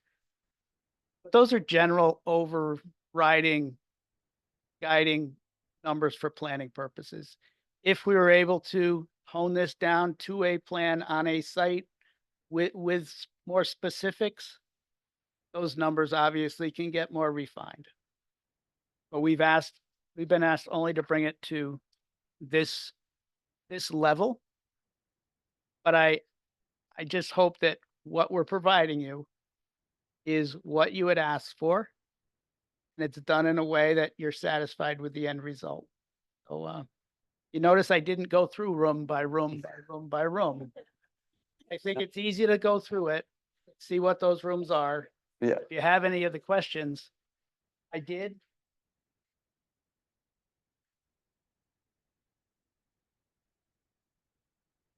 Provide one last diagram to the subcommittee. And this is a diagram that I can share with the council. But what this is just an adjacency diagram. And we utilize this adjacency diagram to go through the test.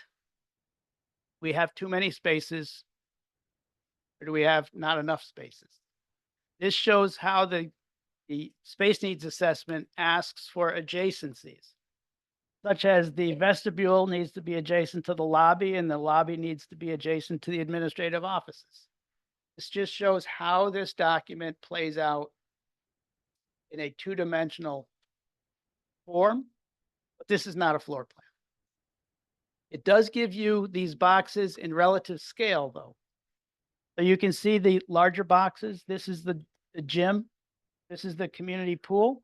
These are the larger boxes, other than a central meeting room. So those are your three main boxes of the facility.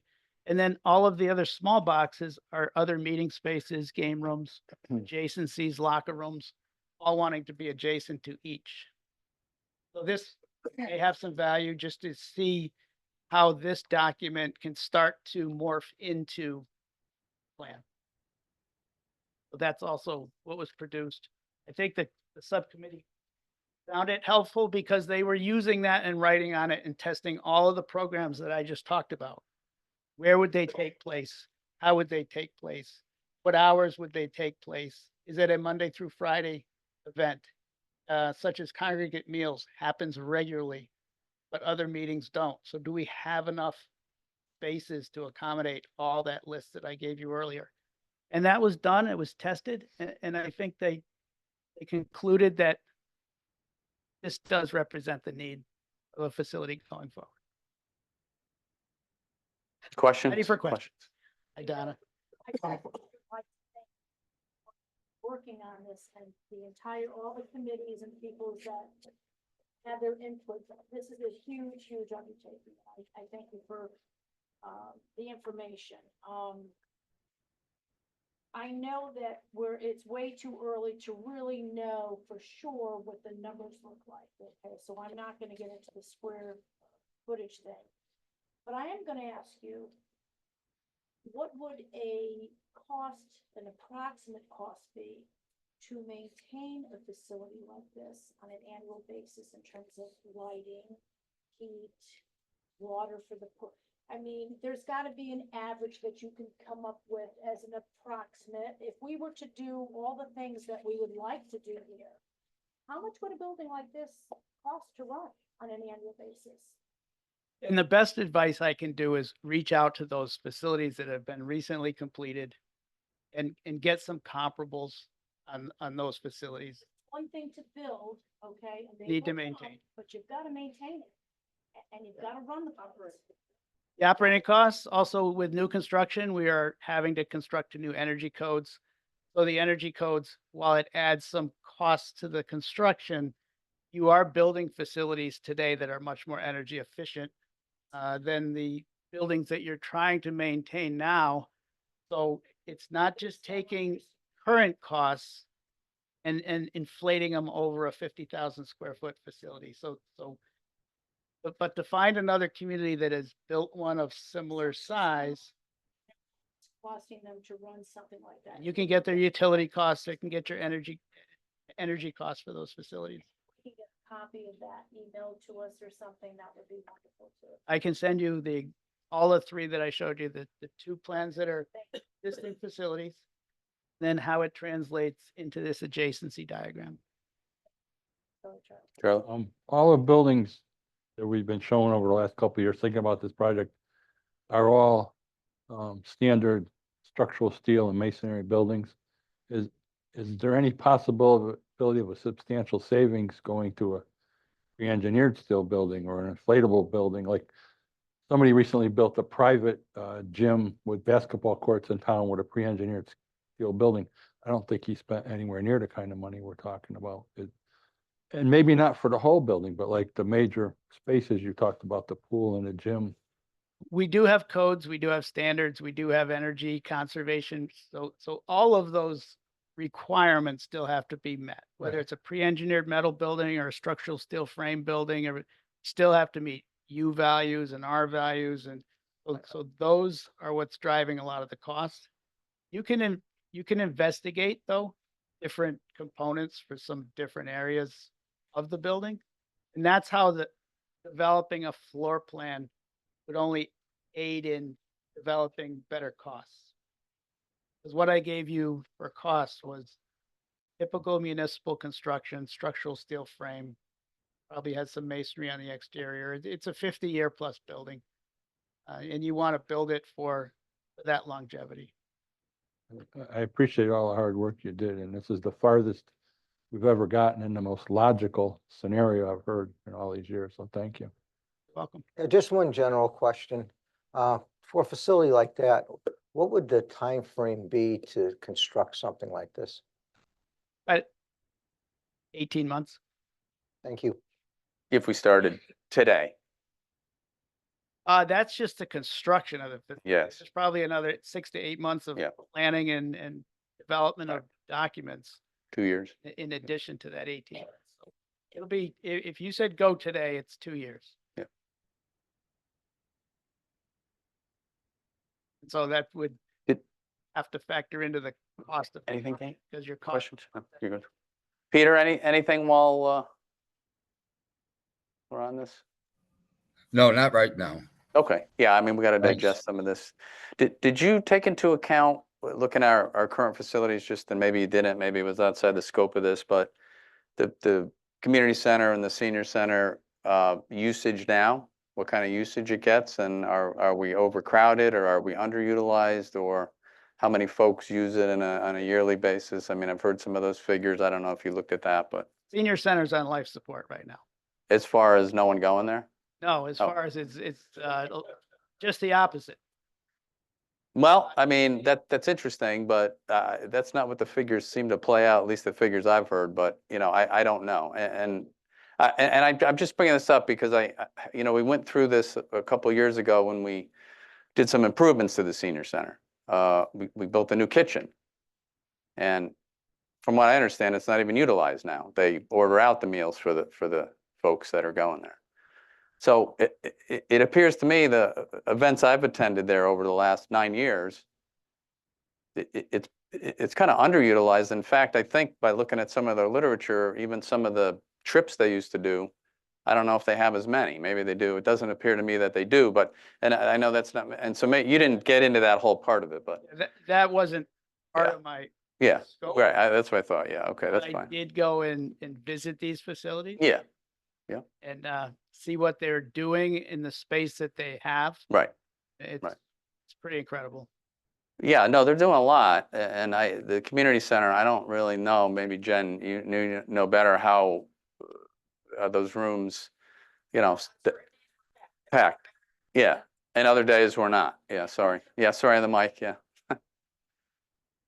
Yeah, I mean, Yeah. with everything, Yeah, what we did when we did this, yeah, took our 2 busiest days at the Yeah. senior center, the community center, Yeah. in the busiest season, gotcha. and every single space was utilized on, say, a Thursday in March or say a Tuesday in March when we have, I mean, when the tax groups are at the community center, they're in 3-4 rooms every day. Mhm.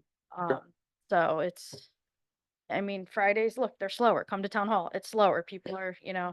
it's just a slower activity day, but there are other days when you come in our room, there's a dozen people in the gym and every single meeting room is booked. Yeah, okay, no, that's fair. I'm just curious. Yeah, you gotta come up, Donna. We do, the senior center and the community center keep statistics. Right, So be glad to share That- that information. that'd be helpful as we go through the process. That's all, I'm just Yeah, thinking of, yeah. yeah, just stuff we gotta look at, yeah. Every day, how many people come in? Yeah. It goes down to the room. Senior Sure. center does the same. They have their own program that you swipe. Yeah, right, that's right, yeah, Um, that'd be good. And I think, from my viewpoint, Yeah. so the community center during the day, we have a gym, small gym. We don't want to compete with our local gyms in town. And we don't want to do that in our future program here. But we have a small gym. So Fitness center. at the community I center. wouldn't call it a gym, it's a fitness center, right? Okay, fitness, yeah, I'm sorry. You're right. Fitness Gym. center. It's machines, Yeah. treadmills. Yeah. Treadmills. things Yeah. like that. Thanks for the clarification. Yeah. And then, and we do have some programs, toddler programs, small. Hmm. We have one Parks and Rec full-time manager. Now, we can get you the costs of what other towns spend for their senior community center, pools. In fact, we've gathered that before, but we can update it as well. One of the things that's striking is, we don't have the staff right now compared to what the other towns, we don't offer, because we can't offer what other towns do. So that's part of what we were hoping to accomplish doing a community and senior center. So the community center right now, Jen can confirm, but for some part of the year, there are empty rooms during the day. Yeah, At nighttime, not so much. Nighttime, Right. like you go by tonight, Yeah. you see it's packed, right? Yeah. But during the day, there are. That's why this makes sense. Seniors use it during the day. Teens, young adults, they use it later in the day. Parents use it at night.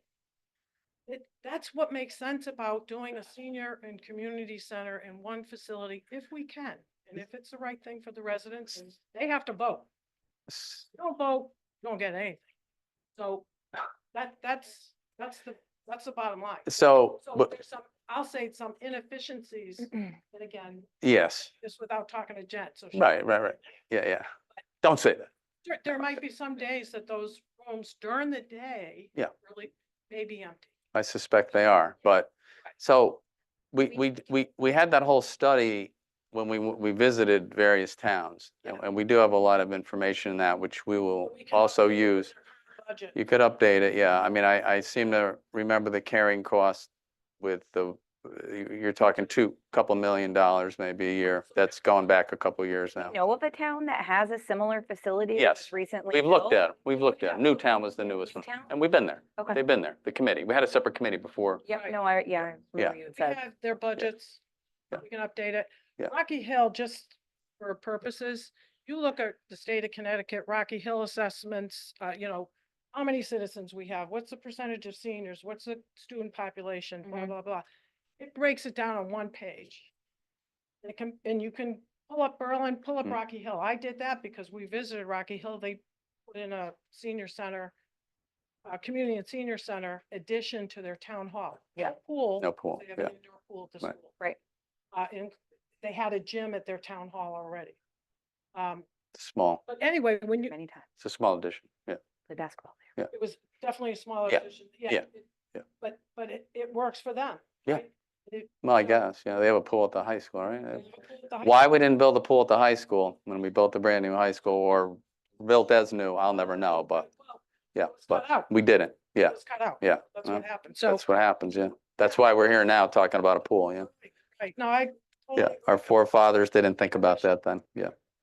well, yeah, we took a couple of referendums, right? So. Yeah, true. But anyway, Yeah. so Rocky Hill though, Mm. is Berlin, 20,000. Yeah. Same people, yeah. 21,000 Yeah. Percentages of seniors. You can see their debt levels. You can see our debt levels. You can see per capita costs. It's actually pretty interesting. We have their Parks and Rec budget. I can't speak for the senior budget, but we can get that because it's all one center. We're all working together. They use similar staff. We have their pool costs at the high school. Because the Parks and Rec department pay all the costs for that pool, That's including interesting. heat, utilities and things. So we can get that fairly easy. And again, Did we look at the high school? I mean, the high school has, a massive amount of space. They have a gym our high school gym that I know football team uses and the sports teams, it's a gym. I haven't seen too many gyms that good in a public high school, but probably never, honestly. We're talking about the gymnasium or the fitness? The fitness, the workout room. Yep. It's second to none, honestly. And we have well, that's kind of my point. We have a gym at McGee with a whole bunch of running machines that, I'm sure I don't mean during the school day, but there's a lot of stuff that back in the day in Berlin, when I grew up, we utilized the school buildings quite a bit. Certainly the high school gyms, we have 2 beautiful gyms at the high school. We have, a lot of space over there. I mean, we have to, coordinate it, but they are town buildings. Well, I mean, we have school security. We can use them again, but I mean, not to take up the sports team's time, but I mean, that gym is amazing. It certainly rivals, Powerhouse and Gold's Gym in California, quite frankly. It's amazing, but I mean, there are other spaces that we didn't look at all. And I never have understood since I moved back to town 25 years ago, how come we don't seem to use, even back then, even before 9/11, we sort of got away from using the schools, on off times when there wasn't a basketball game or anything, but that's a whole nother discussion with the Board of Ed, but yeah. Well, there you go. COVID's over, right? Yeah. Yeah. Yeah. Yep. Yeah. Well, that's fine. Yeah. I get that, but we voted in school security. I get what that's all about, obviously, but I mean, nights, weekends, after school. I mean, the high school's out at 2 o'clock, right? 2:30 or 2:20, whenever they're out. So, I mean, you have a lot of time. Yeah. Yep. Oh, you do? Yeah. This is a lot with the Berlin Bears because we're always looking for practice space for cheerleaders and it is Yeah. really hard to Yeah, find yeah. gym space at any of the schools. Yeah. They're all being used until Ideal. 8 o'clock at night. Yeah, Berlin Yeah. Bears is a great Yeah. example. Berlin Youth Lacrosse, same thing. They're Yep. trying to start their season in March before our fields are even open. Yeah. When we do basketball from December to March, I mean, we're there every weeknight. We're there, and then travel's usually on the after us, and then on the Saturdays, Debbie's program is there in the morning, and I think travels afterwards, and we're all paying overtime costs to the custodians. and Yep. We're paying from the town budget to the Board of Ed budget to pay the custodians, so it's. Right. Yeah. They are hard to get into because I know Yeah. I talk to John Paul all the time and It's always who's gonna get in first to Right. get their request. Well, I mean, maybe by design, they made it difficult, but they are town buildings and we all pay for them in our tax dollars, so perhaps, yeah, they should be open more. Once I think my point is, I think they are being used. think right? well, are they being used though by, I mean, you probably know more than, I yeah. mean, They're probably not, they're not? we use the space in McGee Yeah. for the cheer. So there's center, time that, like 5 months out of the year. yeah, yeah. McGee and the elementary school gyms are used. yeah, For sure. High school, we have a harder time getting in. And that's right. by the students, Right. right, but no one else. Yeah. Just a thought. I mean, it's just a thought. Just throwing that out there. We have some beautiful facilities in the high school, certainly, that I tend to think maybe underutilized, maybe they're not, I don't know. But every time I visited the high school, there's not one single person in the weight room, but whatever. I mean, that's, different times during the day. I know they're in class then, but, and I know the football team. Scaglio's used. Huh? Scaglio's used. Yeah. Yeah, so anyway, it's just stuff to think about as we go forward with the process. So we appreciate it. Yes, Barbara, yeah. You sure? You got to come. That's, what's that?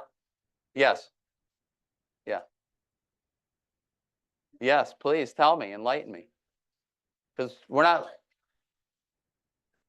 Yes, that's fine. So- As do many people about a lot of things, yes. Oh no, the state ran out of funding for the congregate meals for 5 days, so we lost Monday and Tuesday. Yeah.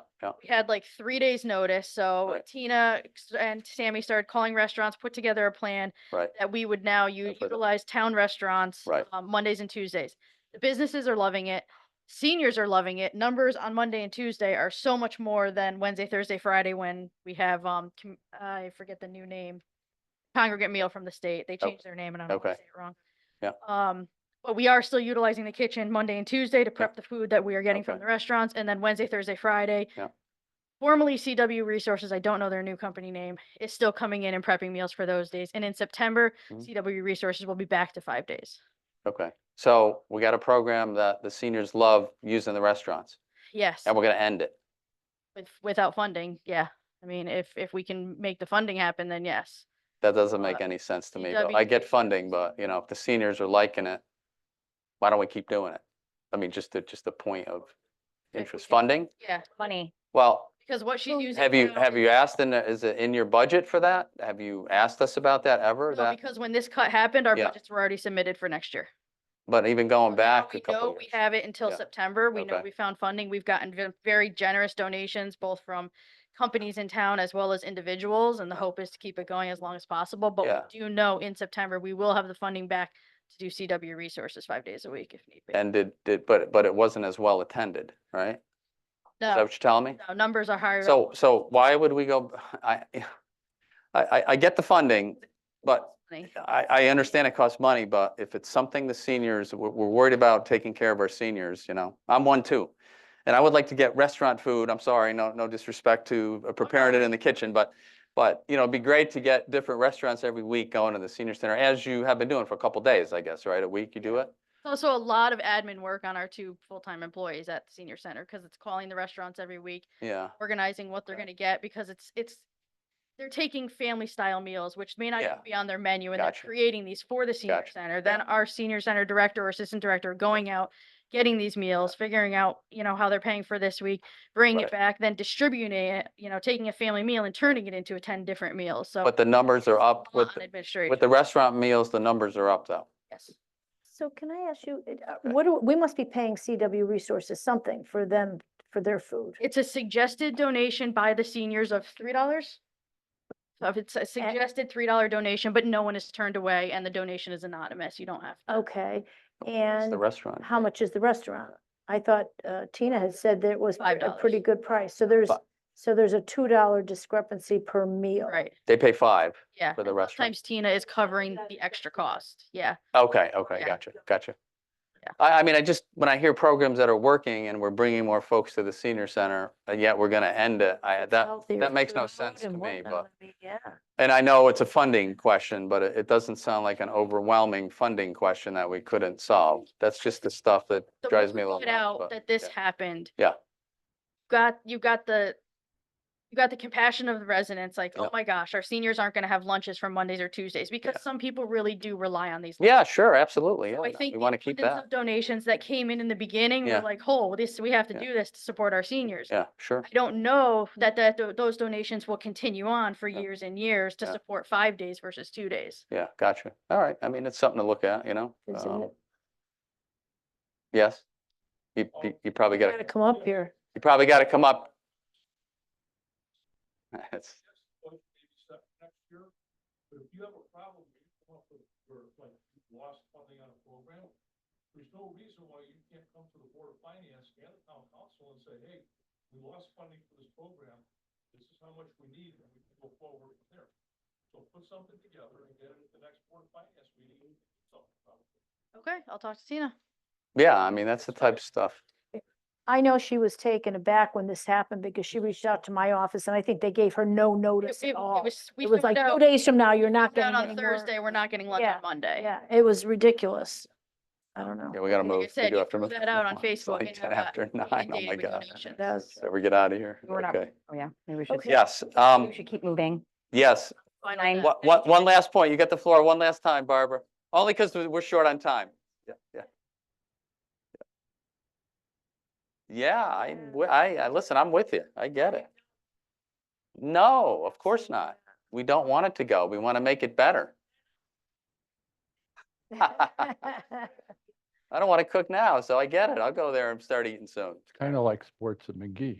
Yeah, yes. It is. Yes, next item.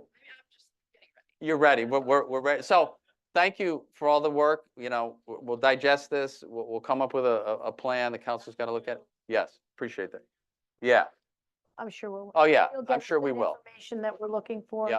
Thank you. Yeah, no, we got to do some reading here and then we'll get to some other options and we'll get there as fast as we can. Brian, you asked for 15 minutes. You got it.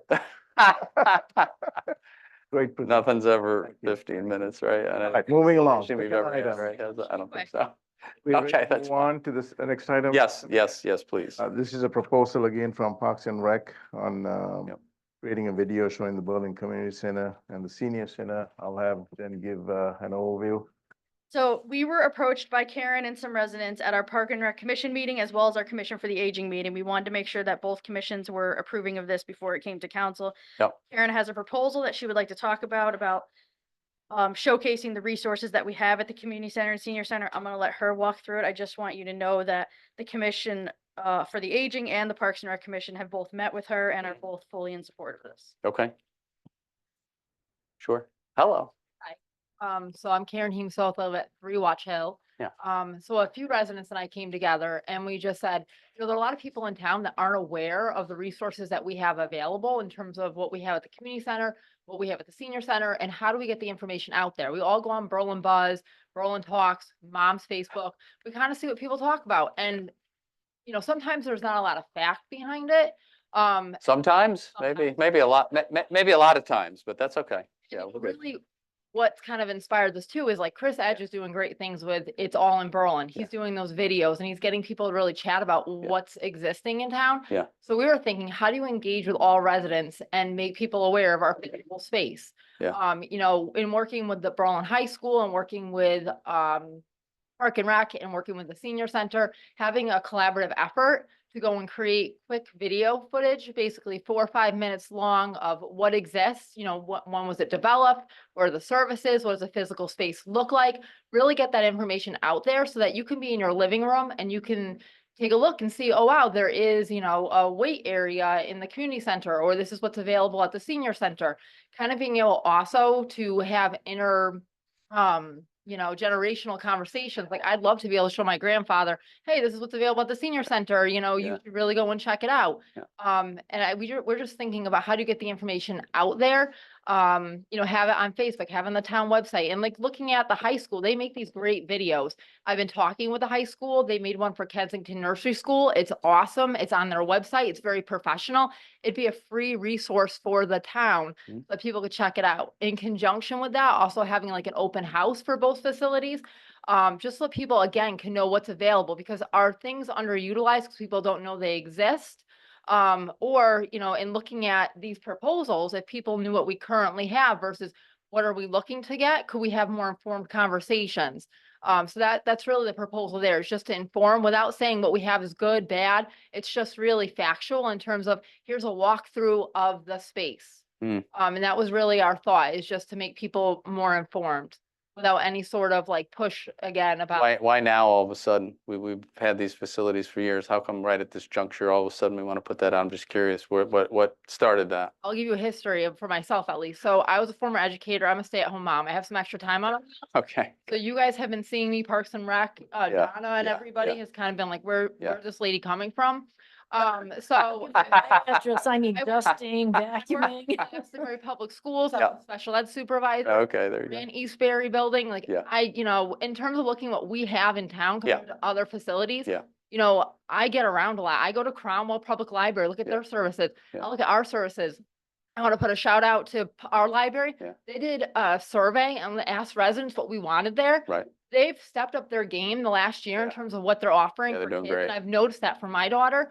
I just got done doing Rocky Hill School of Swimming for my daughter. Yeah. Had to go out of town. I just did their second session. I can talk about that in nauseam. I have a 3-year-old. Yeah. And I'm looking at what we have right now in the facility. I also grew up in town. I've lived here since 1988. And I grew up, I went to Berlin High School. Yeah. This is a conversation that continues and it kills me. I'm going to be 40 pretty soon. And Oh, my God. we'll have the same emotion. My daughter being 40 and saying for her daughter or her son, wow, why are we still doing this? So I think as a frustrated person that has a little bit of extra time in their hands, I'm just thinking, how can we go a non-traditional route? What would we not try to get residents more informed? So that's kind of where I'm at, is like, how do we mobilize resources and inform our residents? 4.5% of people came out to vote about the referendum. How do we engage people? So I'm just looking at, if other Question. people have other ideas about how to engage. Yeah. But that was really my thought, is how do we let people know what's available and grow our community out? Because, I'm even looking like, we chose Berlin, my husband and me, because we thought it was a nice community. And now I'm like, oh man, like I'm looking at what other towns have and stuff. And I'm like, Oh, no, stop that nonsense. we Stop elevate, that we nonsense. elevate. And Yeah. that's really where I'm at as a parent, as a Yeah. resident. My 90-year-old grandfather lives here. Yeah. I really want everybody to be supported. I want it to be an inclusive community where we Yeah. take care of everybody. Yeah, we need to. So that's why I'm here. If I was unemployed 5 years ago, you might have seen me. But right now I'm a stay-at-home mom, so I have some extra time on my hands to try to mobilize some resources and look at informing people. So if you want to do that, whatever, we think that's probably fine, but we like to see that product before it goes anywhere. Correct, definitely. Okay. That's what I said to the community center, to the senior center. Yeah. There really is no sneaky initiative behind it. It's really just Yeah. quite factual. And I'm only concerned because unfortunately, Berlin Talks and many other social media places, the information that I see out there, just about everything I see, I hate to say that, is incorrect.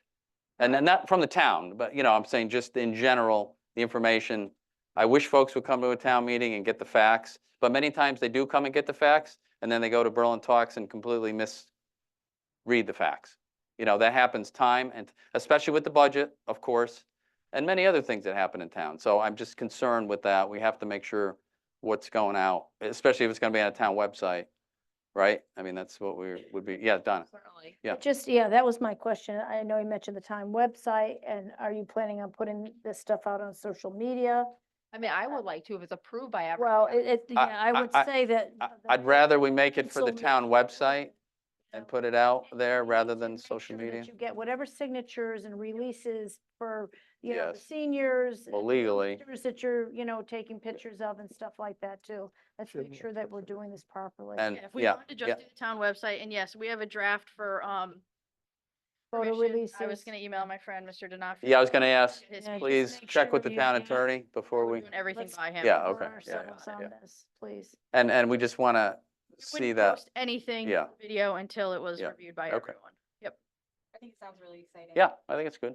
And we just gotta be careful on where we put it and how we do it, that's all. Okay. Certainly. And like, I think nobody on this proposal wants to have anybody on the town level like upset or whatnot. I Yeah. think this is a nice starting venture so that people can work more collaboratively Great that you together. have the. Yeah, that's good. That's all good. Yes, yeah, yes, yes, sir. Adjourn the meeting?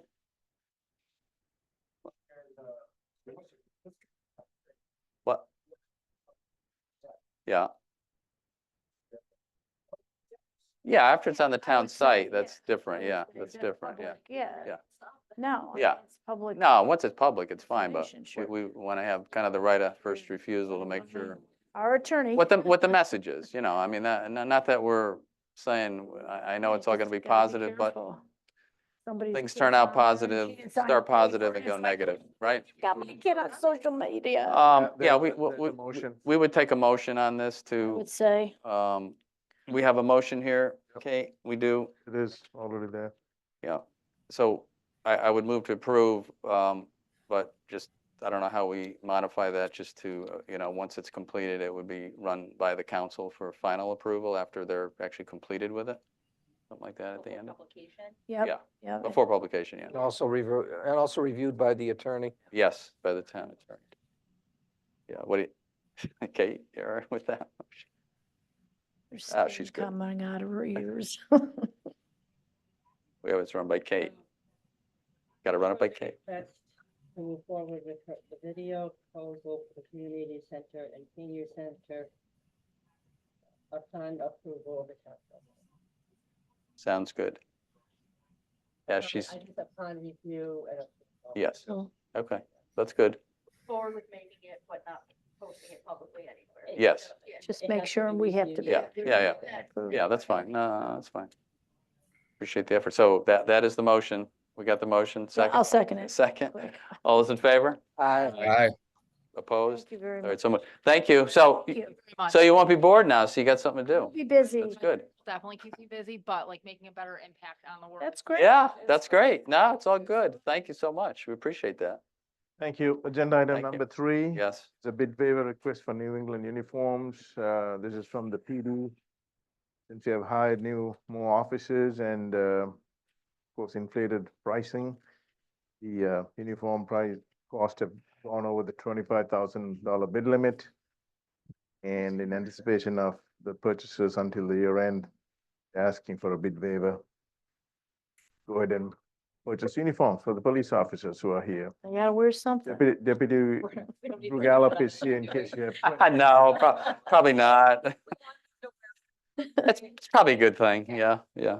Not sure what they'd show up with if they didn't have the uniform, so God only knows. Yeah, so we're good with this, folks? We'll go ahead and take a motion. Move to approve waiving the town's bidding requirements for New England uniforms to pay current and future invoices up to $45,000 for uniforms and equipment using funds as available in a police uniform account for the remainder of the fiscal year, if this is in the best interest of the town. A second on that? Second that. Thank you. Any other comments or questions?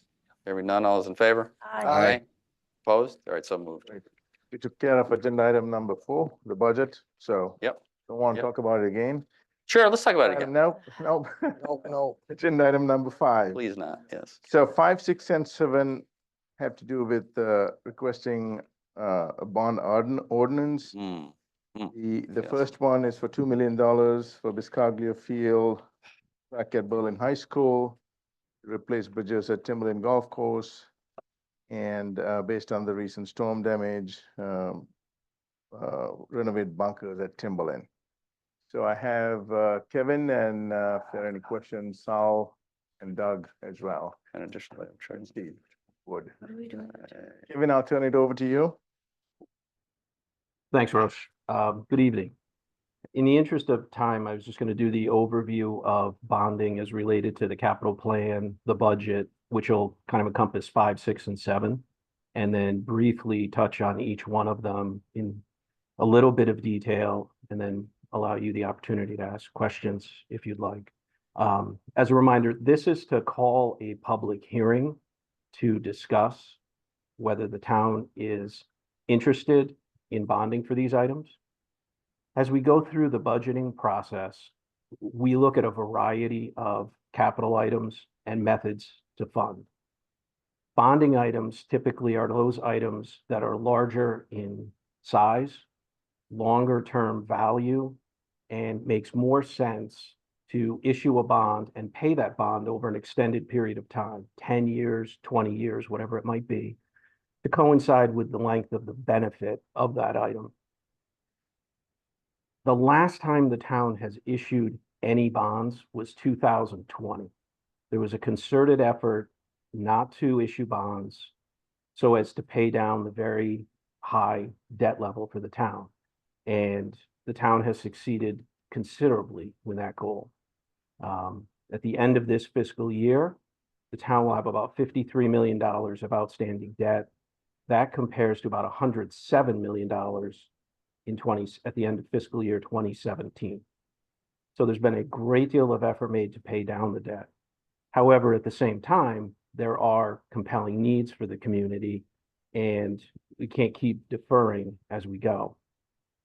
It is also in the town's interest, where possible, to group like items under a single ordinance, because the legal cost of drafting the ordinance with our bond counsel has a threshold of $2.5 million.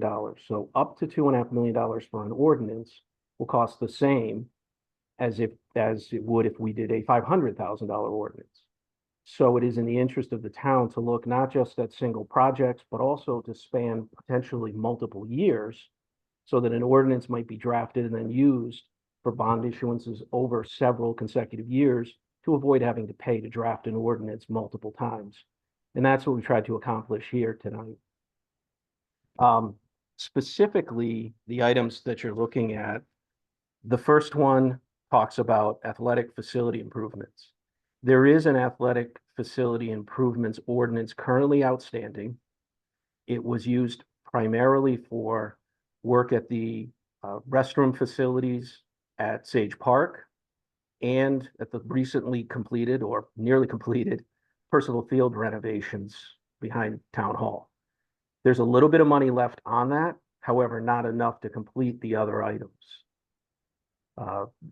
Grounds superintendent was approached by the Board of Ed, and the track at the high school was originally installed in the mid-1990s at a cost of about $550,000.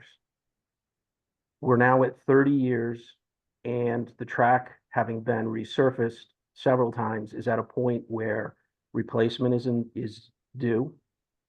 At the same time, we've talked about the bridges that are in need of repair at Timberland Golf Course for public safety, as well as the second time in the last decade, significant damage was done to the sand traps on the golf course.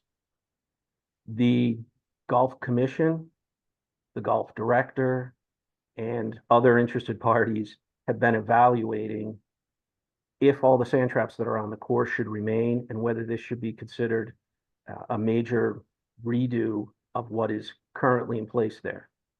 At the same time, the bridges were originally identified to leverage LoCIP grant funding from the state. In doing so, that puts the state under responsibility of DEEP, Army Corps of Engineers, and additional hurdles. So there is the potential to move the project along faster, while still, of course, remaining in compliance with any federal, state, or local regulations by utilizing these items. These are things that would have multiple years worth of benefit and are something that would make sense to be used for bonding.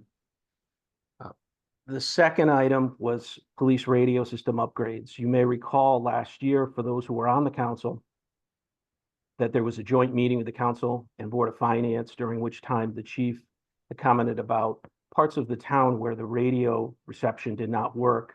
And so police officers in those parts would be unable to communicate directly with dispatch. And there was a feeling, seemed unanimous from everyone, that this was a public safety matter and needed to be addressed. The police department has been working actively to evaluate various alternatives, including infrastructure improvements for the town system, as well as joining into the state police radio system. The police department has received pricing for joining the state police system and eliminating those proverbial dead zones, so to speak, in the town. And that initial information was $1.3 million. The police department continues to work to identify the drivers of that cost and see if there's opportunities to lower it. But that's why the ordinance is drafted at $1.3 million. And then finally, the last one is roof replacements. We've talked for several years about the need to replace the town hall roof and the roof over the library community center. I personally witnessed just today stains on drop ceiling in one of the offices that has just been installed within the last 3 months, because just within the last week, we've had leaking coming through the ceiling from the roof coming in. There are patches, and we're at a point where we're going to see more damage. The last 4 roof jobs done in the last 5 to 6 years in town were all done as a direct consequence of leaks coming into buildings. One in particular knew where the leaks were coming and would literally put barrels down when it was going to rain. We're trying to avoid that happening. We also would like to avoid that happening at the Library Community Center, considering the amount of money and time and effort that was put in to redo the carpeting in the wake of COVID, work that is currently underway to upgrade all of the shelving in the children's section at the library, in addition to just all of the equipment that's there that could potentially be damaged. So that's high level why each of these was brought forward, why it seems bonding would make sense, and why there continues to be a concerted effort to bring debt down. And the proposed debt service would represent a continued reduction, but not at the same pace as the last 4 years where we haven't issued any bonding at all. Appreciate that, Kevin. What are we gonna bond now for the HVAC at both at Griswold and Hubbard? What's the total? I know we got some grant, we have some grant money now, right? So what's the total, or maybe Roche, that we would bond? We were at like 10 million, right? 5 million each project, give or take. I mean, I know it's a rough estimate, but. The cost estimates going in were 3.5 million and 4.5 million roughly. Okay, yep. So that's $8 million. Right. The grants represented about a little over 40% coverage. Okay. So you're looking at call it 4 to 5 million total between the two. For both, That's still, okay. of course, that still has to be bid and still has to be done. Get it. Yep. Okay. Thank you for that. I just on all 3 of these, just a couple questions. Doesn't public building look at the, like the roof for 1.1 million for both roofs? I get it. But, and speaking to a couple members of public building, which I always rely upon their expertise, because, those folks have built buildings, built casinos, built everything. So we should rely upon their expertise. So it always concerns me when I get these bids and especially something like the roof, that they didn't see it yet. And I think they need to see it, because so many times, much like another project that's floating around out there, for $3 million, they're looking at that project and they can't even find anything that would cost that much, even close to that. So these things seem to come to us without the experts that volunteer, much like us. We have our expertise, they have theirs. And so that concerns me that they haven't seen these, or have they, Kevin? Or Roche? I would have to defer to Doug as to whether they've seen this. What I will say is this is not intended to award a project. This is intended to put the town in a position to utilize debt service if the town wishes. Gotcha. This does not require the town to use debt service, and it certainly does not require the town to spend this much. What I will say is the 1.1 million is for 2 different projects. One is the town hall roof, which is assumed to be done in the summer of 2025. So there was also a 5% escalator. And the library, which is assumed summer of 2026, which includes a 10% escalator. And those numbers were provided, and then Doug did even confirm them within the last 2 weeks, by Jakutsky and Hume. So it is a reputable architectural firm giving, based on square footage, the amount of time, or sorry, the cost based on that. So these weren't just arbitrary numbers. They were actually referenced by an architect. And again, this is providing the town the opportunity Yes, to understood. utilize debt service, not to have to do debt service. And I understand that, and I always go back to the police station renovation, because remember, at one point, we were at $6 million. We were gonna bond $6 million, and it's what, 3 million we bonded, so half the cost. I get we don't have to use the bonding, I understand the whole process, but why do we go out for a $6 million bond when the project ended up costing Well, 3 that- million? So if we That didn't, was project cut in half, though. I mean, half the project was removed in order, it was a well, concerted but effort we to did bring the lower number it, down. but we were always well above what we thought it would cost, and when Public Building looked at it, they agreed. So we have these experts that know this stuff. They do this for a living every day, all around the world, quite frankly. So it just makes me nervous when they don't see it, and I don't know why we don't rely upon them even now before we go to the bonding. But I get we can send it to them, we could approve this, never borrow it. I understand the process. We also refer only projects above $1 million to be. Yeah. That's what's in the. language. Well, So. I if you mean, Want to make a exception or change. above $1 million? Do that, yeah. Well, 1.1 million. We're above $1 million on the roof. One roof at a time. We started with the town hall roof. The other Okay. one starts leaking. We They added. need to look at it. I'm sorry, they just got to look So, at it. you could still, this is to Yes. schedule a public hearing. Yes, I get it. Going. We can do that. You can do that and refer it. Yes. At the same time. I would love to do that, if that's okay, with the $2 million project too. I mean, we're well over the million there, we're double the cost. And then there's the police radio. Chief, I know you're on the line, Drew. So I didn't even know, Charlie brought it to my attention, but in 2016, we knew we had this problem with the police radio systems. They were failing, we couldn't even fix them, right, back then, Drew? So we spent $1 million, and I want to say 2016, 2017, whenever we got that project done. And the other part of that project was that we would cover the whole town. I asked that question every year since then. And I was told up until last year, oh yeah, it covers the whole town. That's the former chief told me that. Yeah, it covers the town, covers the town. And then at some point, out of the blue, we realized it didn't cover the whole town. I don't know who realized that and why that was represented to the council. So that radio project never addressed blind spots in the town. It was supposed What it to. does was it upgraded our radio system, which is a sorely needed radio system upgrade. Our Understood. portable radios all need to be replaced at that point. There were 20, 30-year-old portable radios at that point, and those were all replaced. So the project that was done well, but there was no inclusion as to the scope of the project that included covering dead spots. I can't address to why that never happened, but it didn't happen. And there was nothing wrong with the upgrade that was done. It was necessary and needed, and it was a very good radio upgrade and was needed at the time. But this additional issue was not addressed. So I guess the question is, Drew, and it's not you. You weren't the deputy chief, right? I'm not. But why wasn't it? I mean, that there's no more greater safety issue you and I know in law enforcement than communication and public safety. So 9 years later, after we already knew from my first term in 2015, we needed a new fire radio and a new police radio. How could we not have and I'm just talking to you. I'm not looking at you. You weren't in charge then, but how could we not have brought that to our attention? And 9 years later, there's still no coverage. That's amazing to me. And of course, we rely upon the police department to tell us that. So I'm just very angry that we let it go this far. That's what I'm angry at, that we have no coverage. We've never, and I asked that question. There's not a year that went by I didn't ask that question. We're good on the whole town now, right? With the new radio? Oh yeah, oh yeah, oh yeah. And of course, it comes to pass, we're not. And the police department knew this, which I'm shocked just for the safety of our officers, no one brought it to our attention 6 years ago.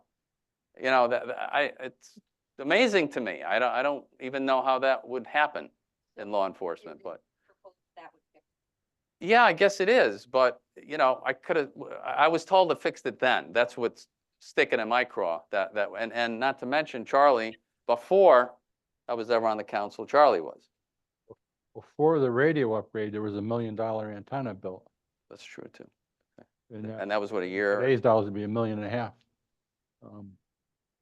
You know, we got to do what we got to do to keep you safe, and nobody begrudges that. But why, honestly, why it went on that long is awful, because that's the safety of our town. That's a good point. It should have been addressed before now, but unfortunately. It is what it is, watered under the bridge, but it's left just with what we're amazing. left with. Yeah, let's just hope, Drew, you and the new staff, you know, safety for you guys, utmost importance, and the fire department, and for obviously the whole town. Yes. Will this project put us on the state system? Will it fix the blind spot? Yes, we've done extensive testing with the transmitting towers that would be available through the state system. Lieutenant Rob Martin, who is on the meeting here as well, went out with a portable radio on his belt, speaking from a collar mic, which is the worst case scenario of transmitting within a vehicle. And he went to all the areas that we were experiencing dead spots, and we had a connection in all those areas and a good signal. So we feel that going to the state system is going to solve the radio service problems. We've done the testing that we need to do. The other benefit to that is, as far as jumping on the state system, we will no longer be maintaining our own system, including the infrastructure. The state maintains that.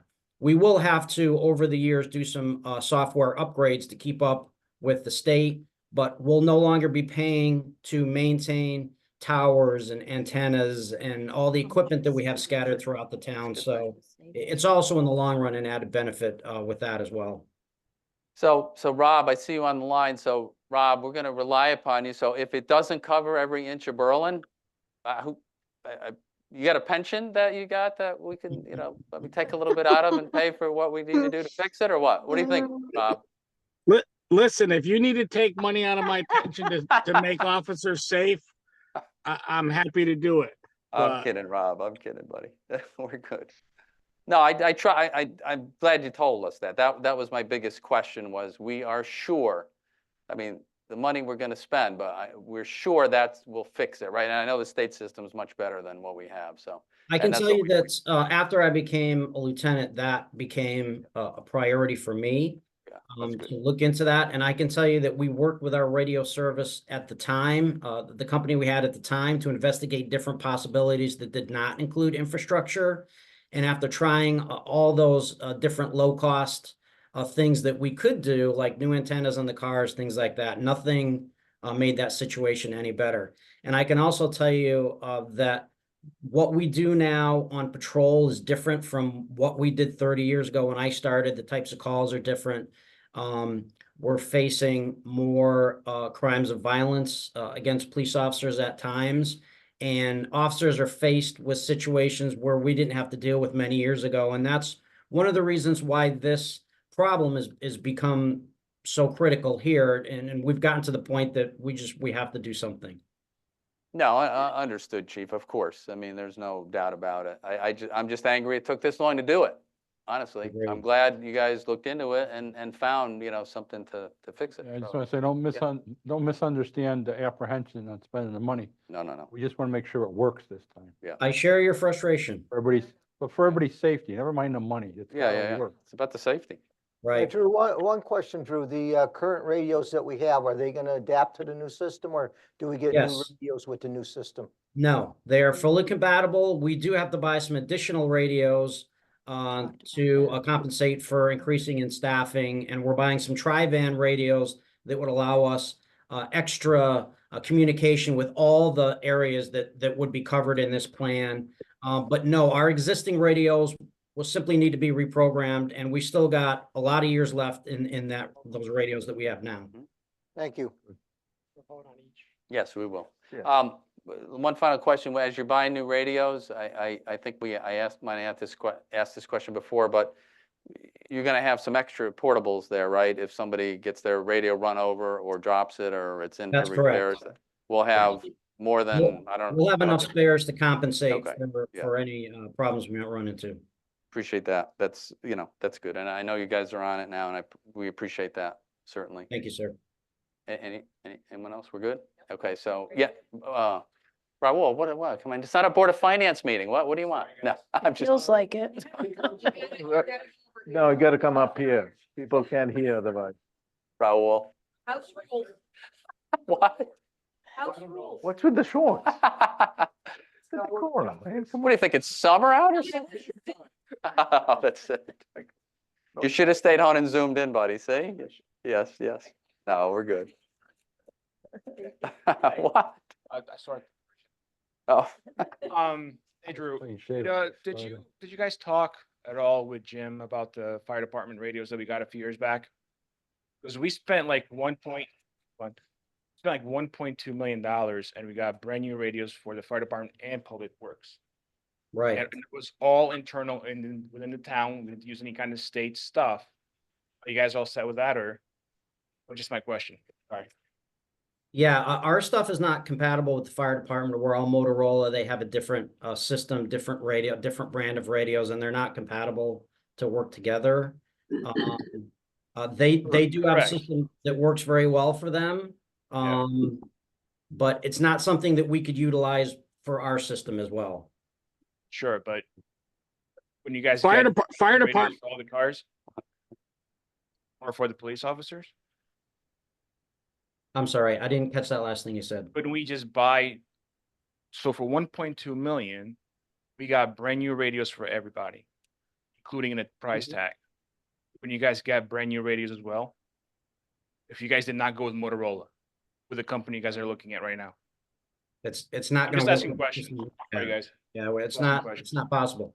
So in order to do that, we would have to buy fire department radios, and then we would be requiring our officers to carry 2 different portable radios. And in addition to the equipment they're already carrying, it wouldn't be tenable to be able to do that. Oh, you want to buy their radios you're talking about? What they bought?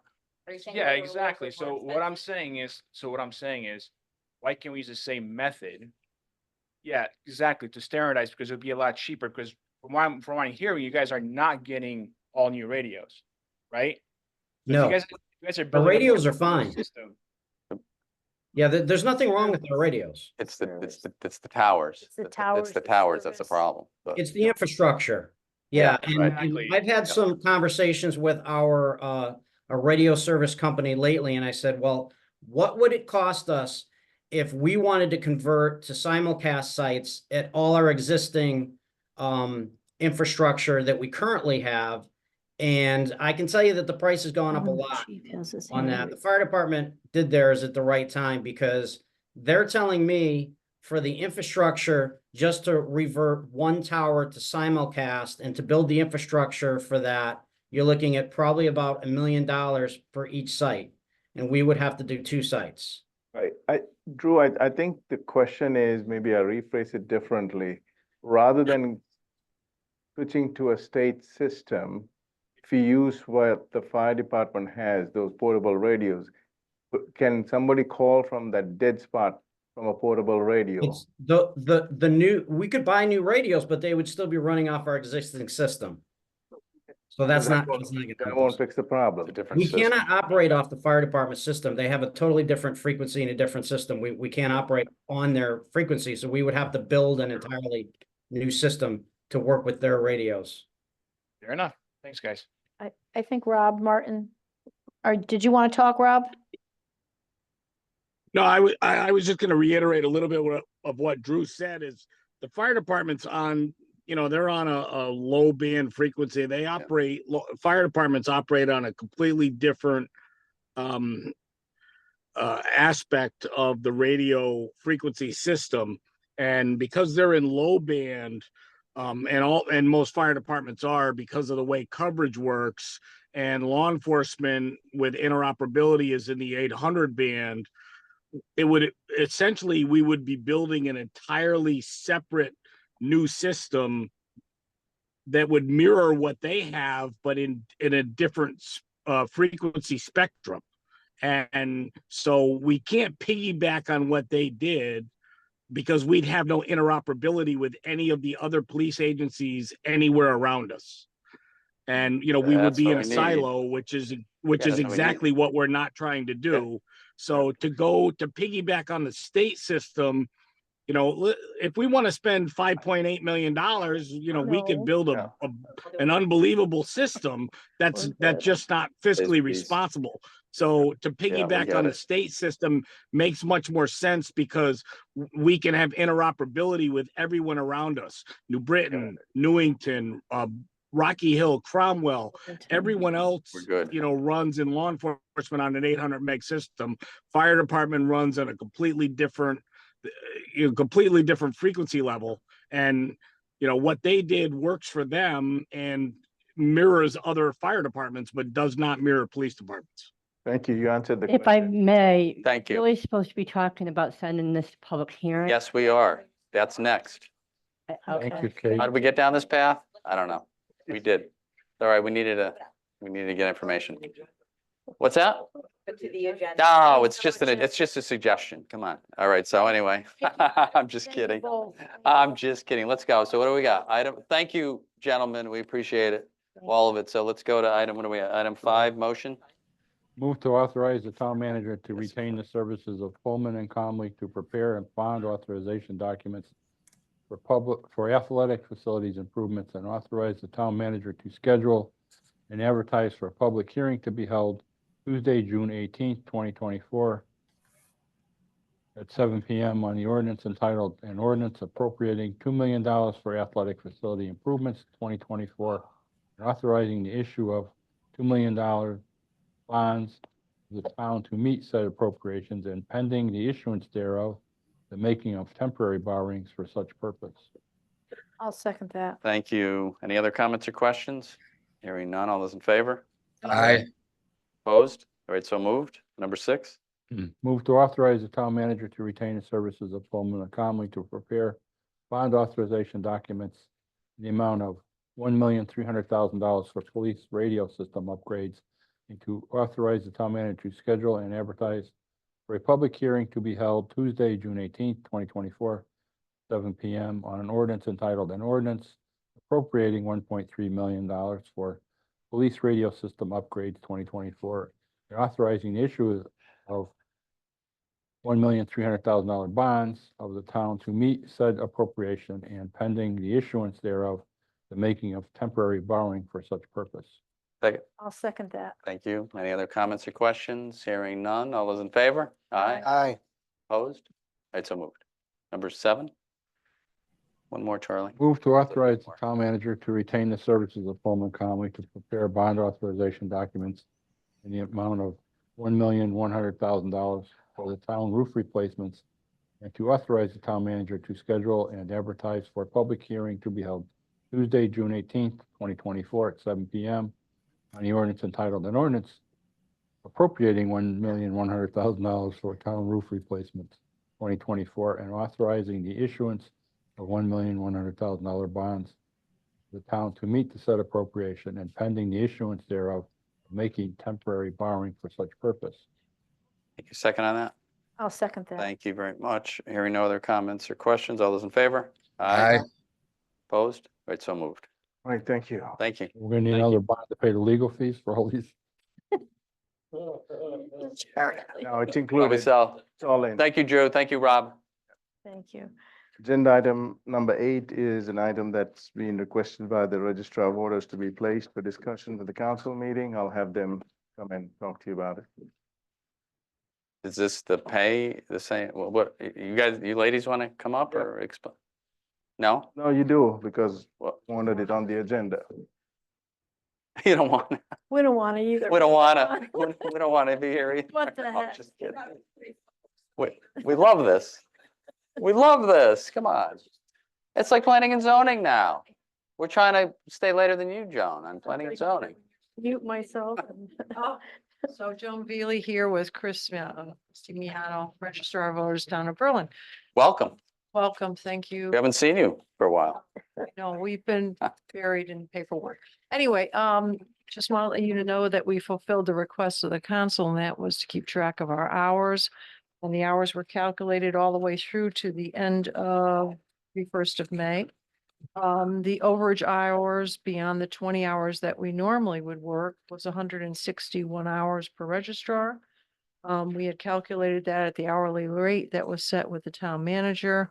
From that totaled of $5,884.55 per registrar.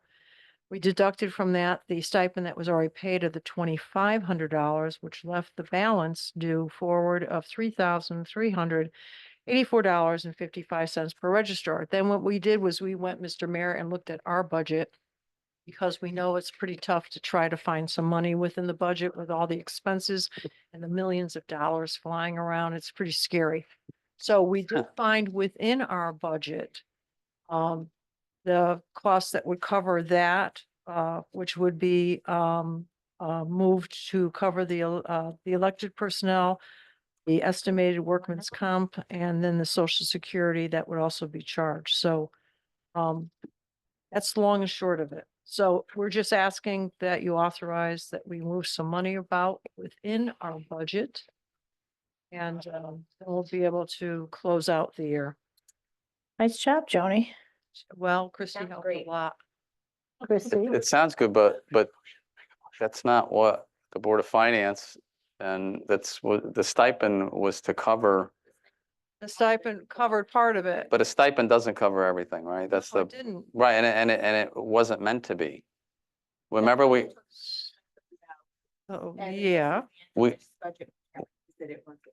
we talked about the whole year with the new voting into next year, hence the 10,000 coming after July 1st. And then we would revisit the whole voting system and figure out. And so if we want to, I think if we want to go this route, it's fine. But on a year that there's no state or federal elections, that's municipal, perhaps you would get a pay reduction, right? I guess that's how it would work.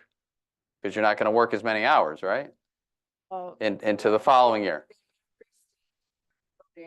Yeah, yeah, but it wouldn't be as many hours, right? I think. Perhaps won't be as substantial. It won't be as intense. Correct. This year is. This is Right. the first year out of. You're learning, there's a lot of. But you're not paid classes. hourly now for your part-time job, right?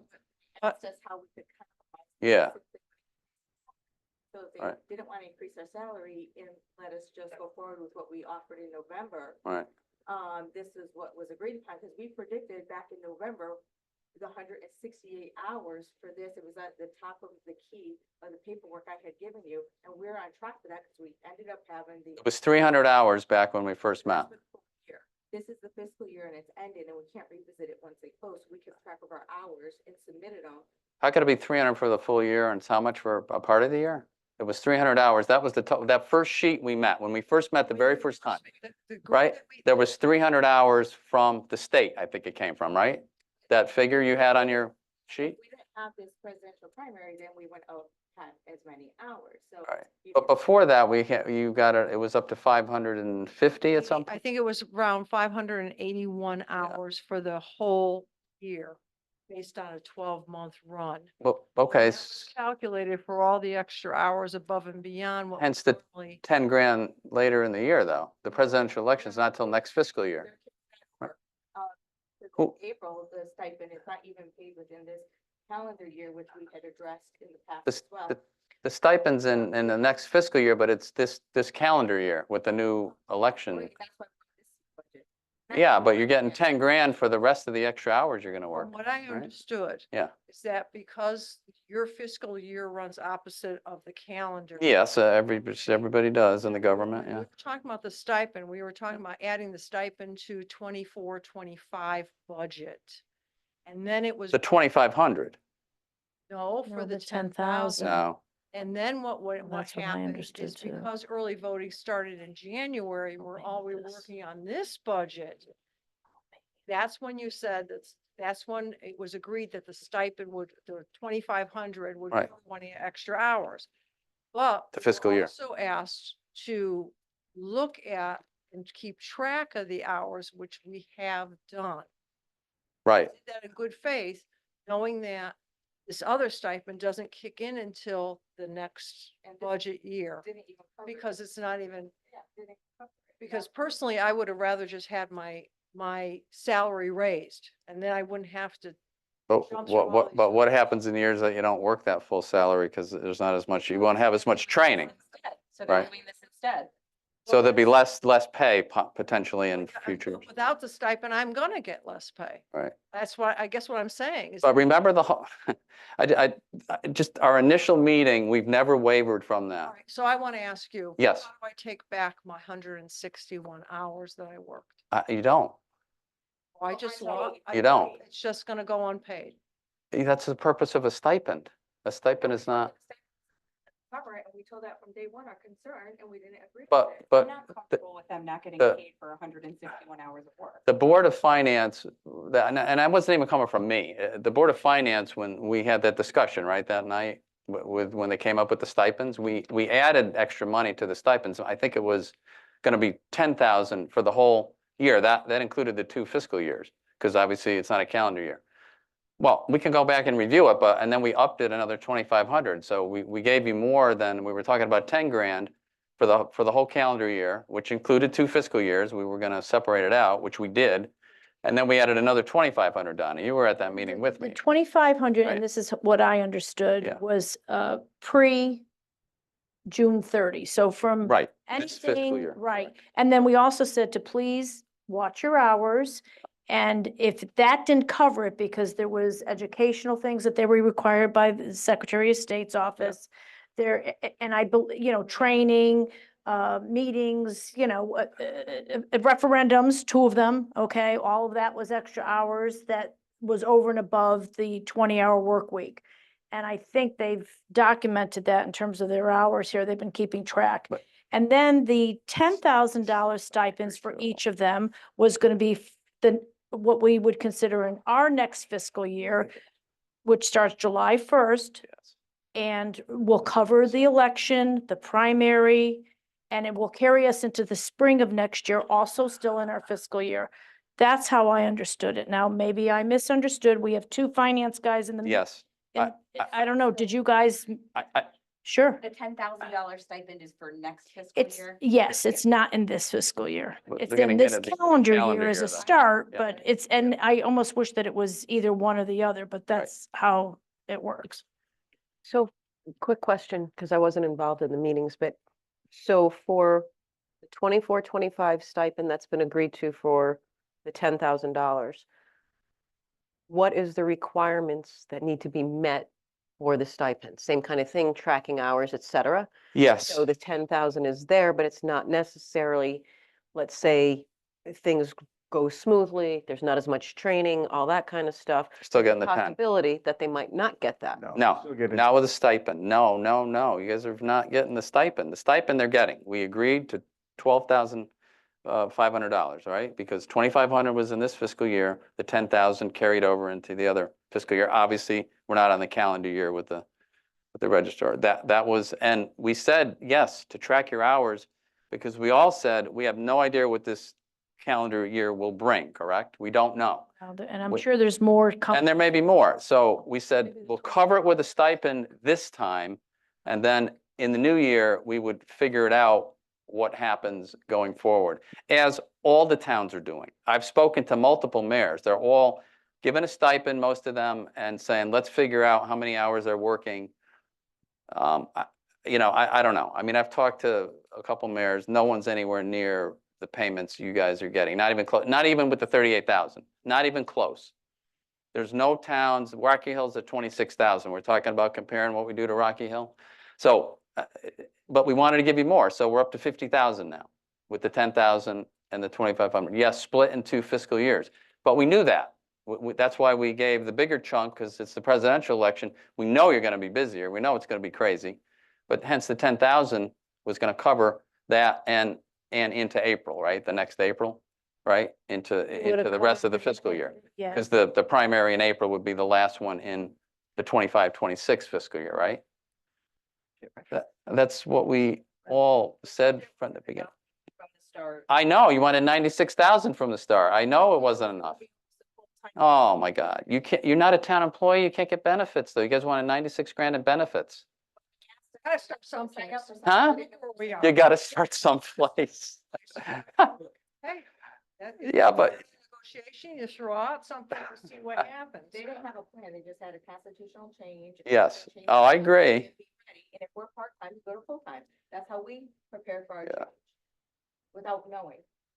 I don't know, but And if we agreed, if well- that could be full-time, that's why we all agreed on keeping track, because we knew. it was I mean, we could full-time. approve and send it to the Board of Finance. They made the decision. Yes, Yeah, yes, give please. some context when the, Yes. I don't want to speak for the Board of Finance, but. Well, they're here, they could They're speak. here, but when we presented this to the Board of Finance, they asked for comps, comparative data of other towns. Right. And the annualized amount was around 38, and the other towns ranges from lower 20s to, mid-20s, except for two towns close to Danbury that was Yeah, higher. Richfield and one other one. yeah. Right, and Yeah. then we also, with the help of Jeff and other town managers, CCM, we reached out to other towns and asked, what are you doing to handle early voting? None of them had a plan. They Right. said, some of 80%, 70% of them said, not doing anything. Other 30 said, we will consider a stipend, but we don't know how much. Right.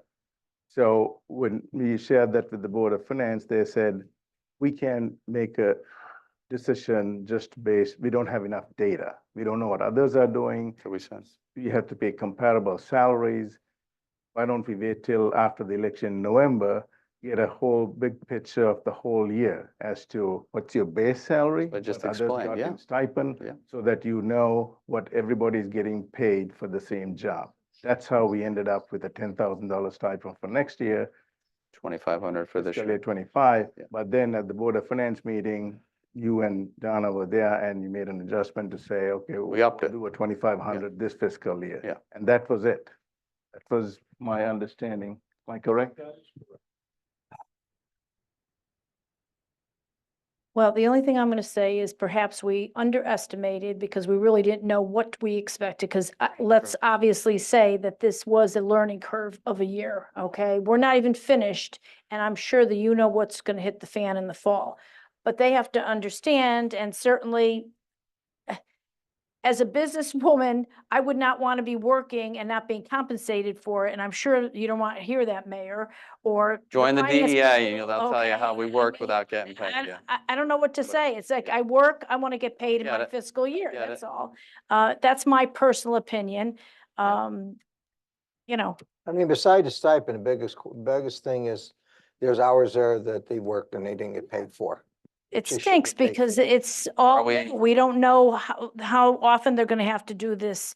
You know, the Exactly. Secretary of State doesn't know what needs to be done yet. So how do we know? How do we compare? Yeah, we So don't. Yeah. You did the best that you could with the information that you had and came up with a plan that ended up being inadequate. So We were waiting on the plan for the rest of the whole year. That wasn't what we decided, but the Board of Finance members are here. Please, if I'm saying it wrong, correct me. Charlie wanted to. Charlie has a thing too. Oh, Charlie, wait, let Charlie, hold on. Where did the $36 an hour come from? Come on, you gotta come up. Because No, go ahead. No, finish, Charlie. Where did your hourly rate come from? it came from salary, we did was because we divided it out to. So if you were 20 hours a week, you divided that base pay, okay.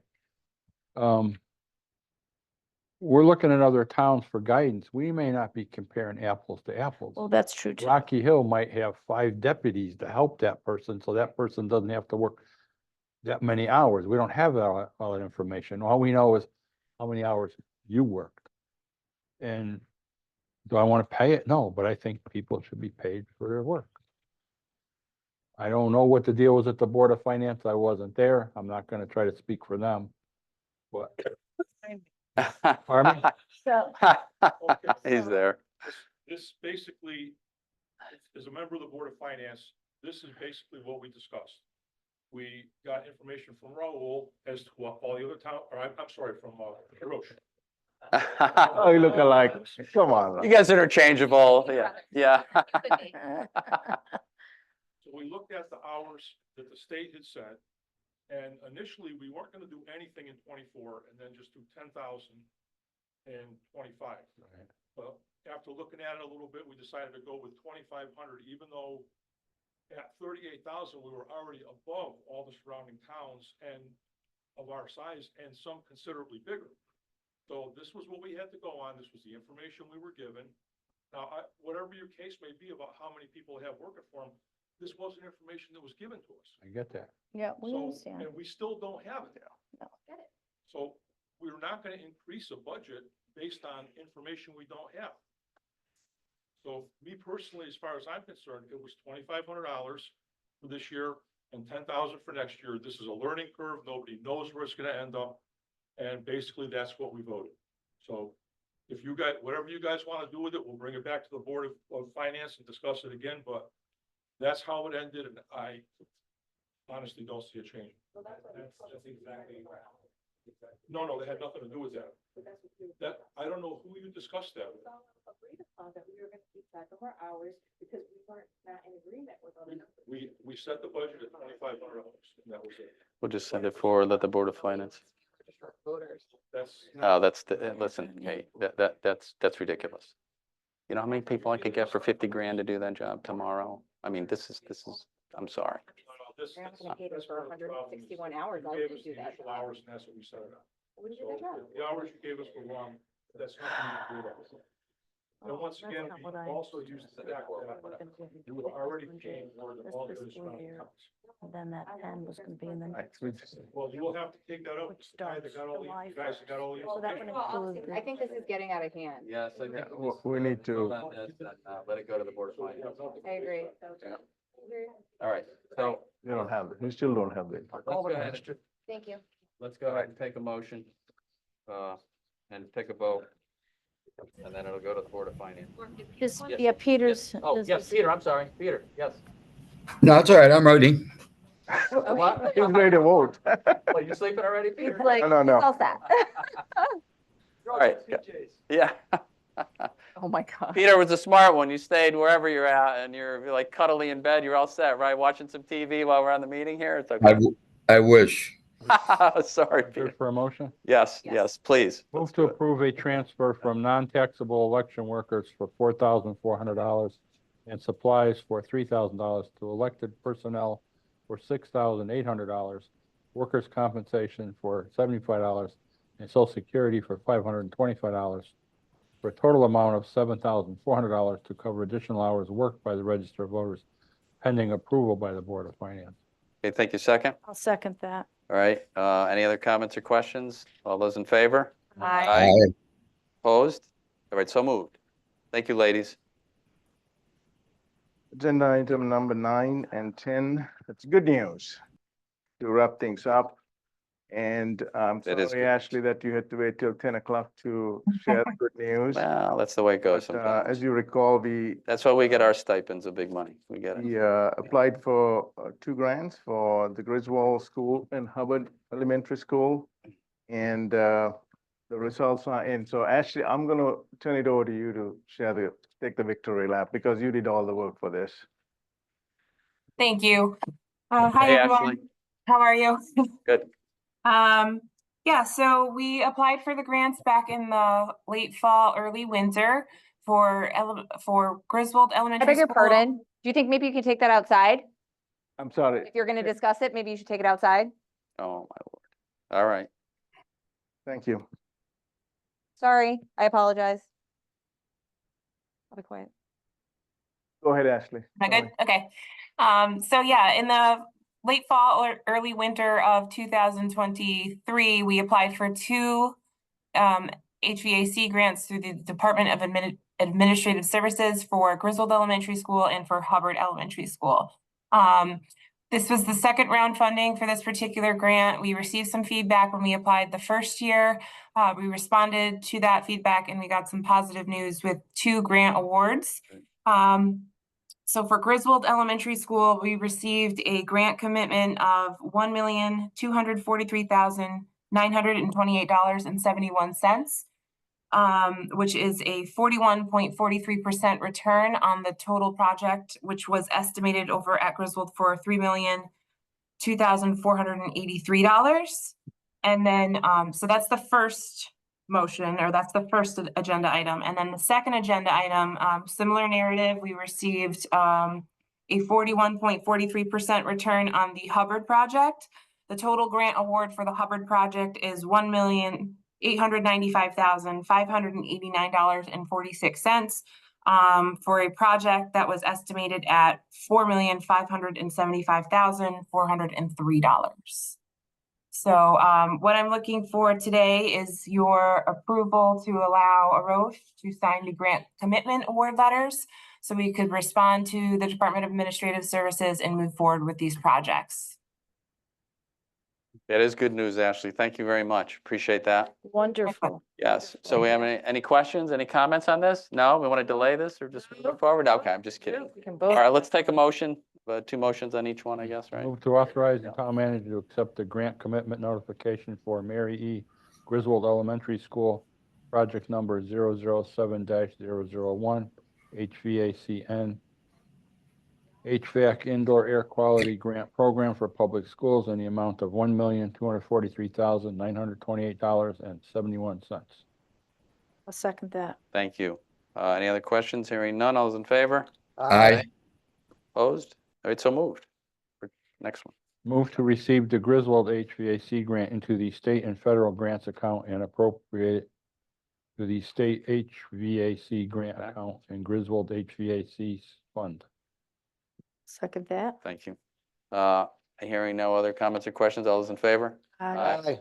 Opposed? All right, so moved. All right, we're number 11. All right, Both. we did both. Yeah. We did Hubbard. We did Hubbard. We actually did them out of order. Sorry about Oh, that. I'm sorry. We did them. We did the other You one. read both motions in both? We did Hubbard, right? We No, did I Hubbard did- and Griswold? No, I did Did you Griswold. read Griswold? And only Griswold. Oh, you did. Somebody told me to switch numbers or something. That was on number 11? No. Oh, Just, yeah. Just do Hubbard. Just do the two on You Hubbard. got yeah. Hubbard there? I think you might have read two. You might have read I two read for Griswold. Griswold. Yeah. It's Okay. getting late. We're all tired. Yeah, and you know move what? to, yeah, there's two. And I even wrote Griswold twice. I Two think that's all right. My Just do Hubbard. Read Hubbard. We're Move to good. Approve the town manager, It's a rough night. accept the It grant is. commitment notification for Richard D. Hubbard Elementary School, project number 007-002 HVACN HVAC Indoor Air Quality Grant Program for Public Schools in the amount of $1,895,589.46. I'll second that. Thank you. All those in favor? Aye. Opposed? All right, so moved. We good now? We got it all? No, No, we gotta get. No, the second part. That's right, the Move second to part. receive the Already Hubbard did that, but HVAC grant into the state and federal grants account and appropriated to the state HVAC grant account and Trying to get us Hubbard to 11. HVAC fund. Second that. thank you. All those in favor? Aye. Aye. Opposed? All right, so moved. So on item number 11. Yes, in your packet, yes. Thank you. as far as Thanks, Ashley. Thank you, Ashley. what Thank you, Ashley. What? was reversed. What was emailed to you, it was reversed, 11 and 12. Ah. So you're gonna take 11 up next, which is on your agenda as number 11, and that has to do with the The town- NAA, yeah. Yes, Okay. So, gotcha. I'm not going to read the whole grant program. No, we- Programs We know what it is. We are familiar with it. What we ask is a motion to affirm and support the proposal so that we can, send it our way to Yes, appropriate place. yes, it's a great Mhm. project. It's great. We've been doing this a few years now. So yes, without further ado, we can read the motion, Charlie. On number 11. The Neighborhood 11. Assistance Act. The NAA, Charlie. Yeah. Move to affirm prior support for proposals from the Prudence Crandall Center, I got it. DCARC Incorporated, and the Community Outreach and Optimum Performance Co-op for the 2024 Connecticut Neighborhood Assistance Act, NAA Tax Credit Program. Second that. Thank you. Any other comments or questions? That was the subject of our hearing earlier. All those in favor? Aye. Opposed? Right, so moved. And lucky number 12. Last number item on the agenda, not much of an update. This is moving much slower than I would like to. Mm. We got 3 proposals from 3 search firms. The first one is scheduled for tomorrow at 4:30. Peter can't make it. He's traveling or doing something out of town. So it'd just be you and Donna, unless one of you can attend. I can send you the Zoom link or in person. Tomorrow at 4:30, right? Yeah, Yep. tomorrow at 4:30. Yep. I don't know if you're available because Peter's not there, one of you can take his spot. I think I'm available tomorrow. Okay. Here? No, down- it's down- downstairs. It's. Yeah, your office, Zoom, or? In the conference room there. Okay. All right, I'll, I should be able to make it. If not, I'll give you a call tomorrow morning. okay, great, thank you. And I'll be there. I have to attend the funeral tomorrow, but I should be able to be there by then. Okay. And we have tentatively holding the time for 6:20. That's the earliest we can meet. Oh, for the other Oh, one. 6:20 tomorrow, you mean? No, no, no. Wait a minute. The- 8/6/20. June 20. For the next one. 4:30 PM. Yeah. Because of calendar issues. So we'll have another group, probably GovHR. Good. CCM also provided a proposal. I'm not that impressed with that in terms of No. credentials, and they've not completed any successful town manager searches Okay. with like an IT director, not to downplay. but No, no, no, I IT get it. director And a town planner. Okay. So I send the proposals to all of you. Hopefully you looked at it. Yeah. So I'll look through some. again, this is to say, you can probably lock it up before the end of June for sure. Have someone in place to start the process end of June, early July, which means you really need to think about early July appointing someone interim. So that there'll be some continuity. They're all looking at a 120-day time frame. Yep. Window to get it done. Yep. And unless you have any questions, that's it. Roche, the 6:21, I put a note to hold it, but do we have the time? 6:20. 20. 6:20 on 6:20? 6:20. No, no, no. 6:20, 4:30 on 6:20. 4:30. Yes. All right, 4:30 that's what I on have. That's what I have. I just Good. want to make sure. And tomorrow, And tomorrow. is 4:30 4:30. on 6, got whatever that. tomorrow is. All the- right, the I got 5th. tomorrow too. 6/5. Okay. 4:30 on the 5th. No, yeah, I know. And it's, you know what, it's never a fun process. Unfortunately, it's a difficult process, but we'll do the best we can. That's all we could do. That's it. Appreciate the update. Okay, we could just got the appointments here. We have one, right? Kate, that's it? Okay. Ahead and looks like he's, well, conservation. This is first choice, yeah. And we have a spot there, obviously. Yeah. Yeah. Okay. All right. So, Who's the applicant?